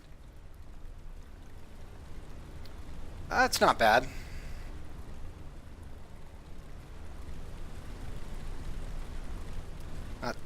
Not really a big fan at how loud it is.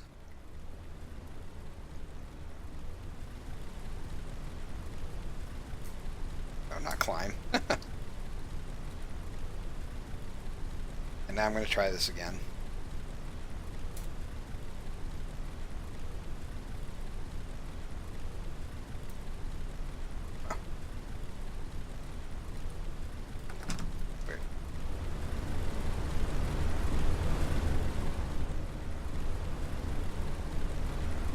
boy.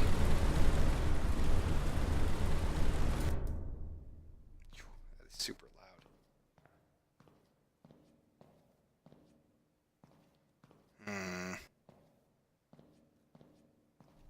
That's not great.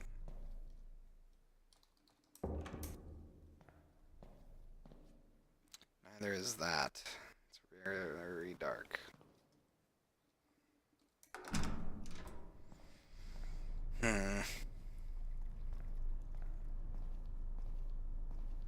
But it's not terrible. Let's try to pinch myself. Ooh. That was pretty close. You could see the collider fighting.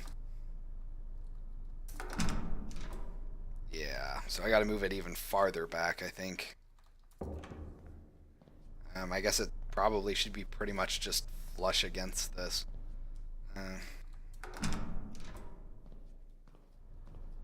Let's see what it looks like close. Oh, actually, we're gonna try this. Really doesn't like that. Yeah, that's not terrible. So I think the lighting needs a little bit of tweaking to make it look really nice.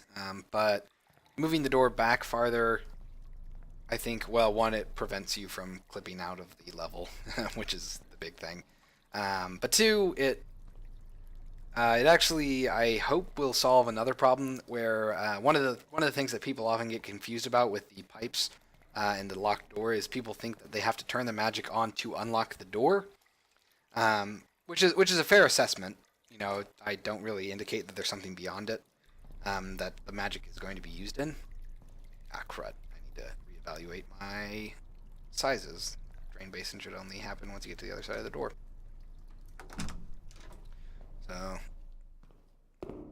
So yeah, a lot of small stuff that I think needs to be tweaked, but on the whole, pretty satisfied with where it is. So, it's probably a good place to stop for the night, actually. We got some shader stuff discussed, and then second guessed, and ultimately not entirely sure on what to do with that. But we also fixed a lot of minor issues, some nice usability things that will help improve the feel of the game. But yeah, on the whole,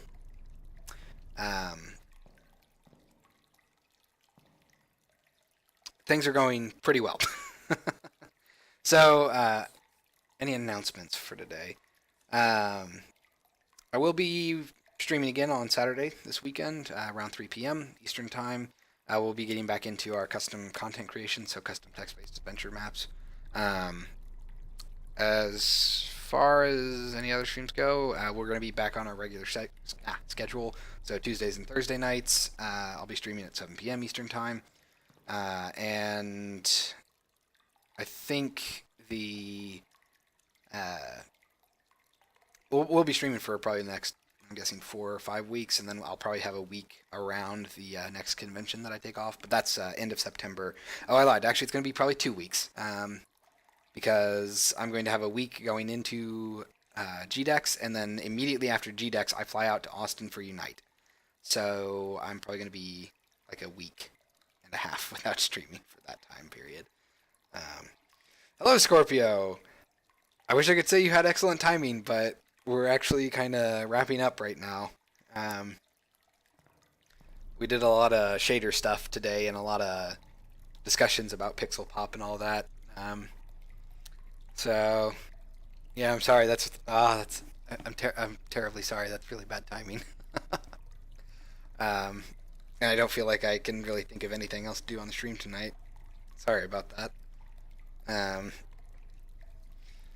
But yeah, so as far as other announcements goes, my goal for the next month and a half roughly is to get things polished up and in a little bit of a better state for GDEX, so that things can feel a little bit better. I feel like GDEX is going to be one of the more important conventions that I go to this year. I think GDEX is probably the biggest video game one that I go to.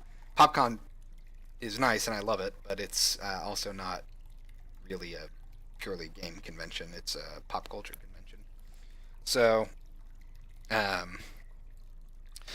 So yeah, so the next month is going to be spent probably on the side, not on the dev streams. Me doing a lot of optimizations and improvements to the playability of the game, and the rest of it's going to be. Uh, oh, what is this? Oh my. Oh dear. Okay, that's interesting. I think the shadow map from our water is still here. Interesting. Well, that's something I'll have to look at.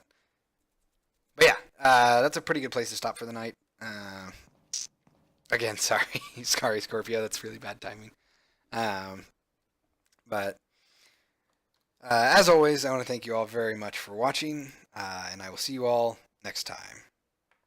I almost forgot. I gotta get used to my animation stuff going on. One day I'll remember to do this in an efficient way. Anyway, as always, I want to thank you all very much for watching, and I'll see you all next time.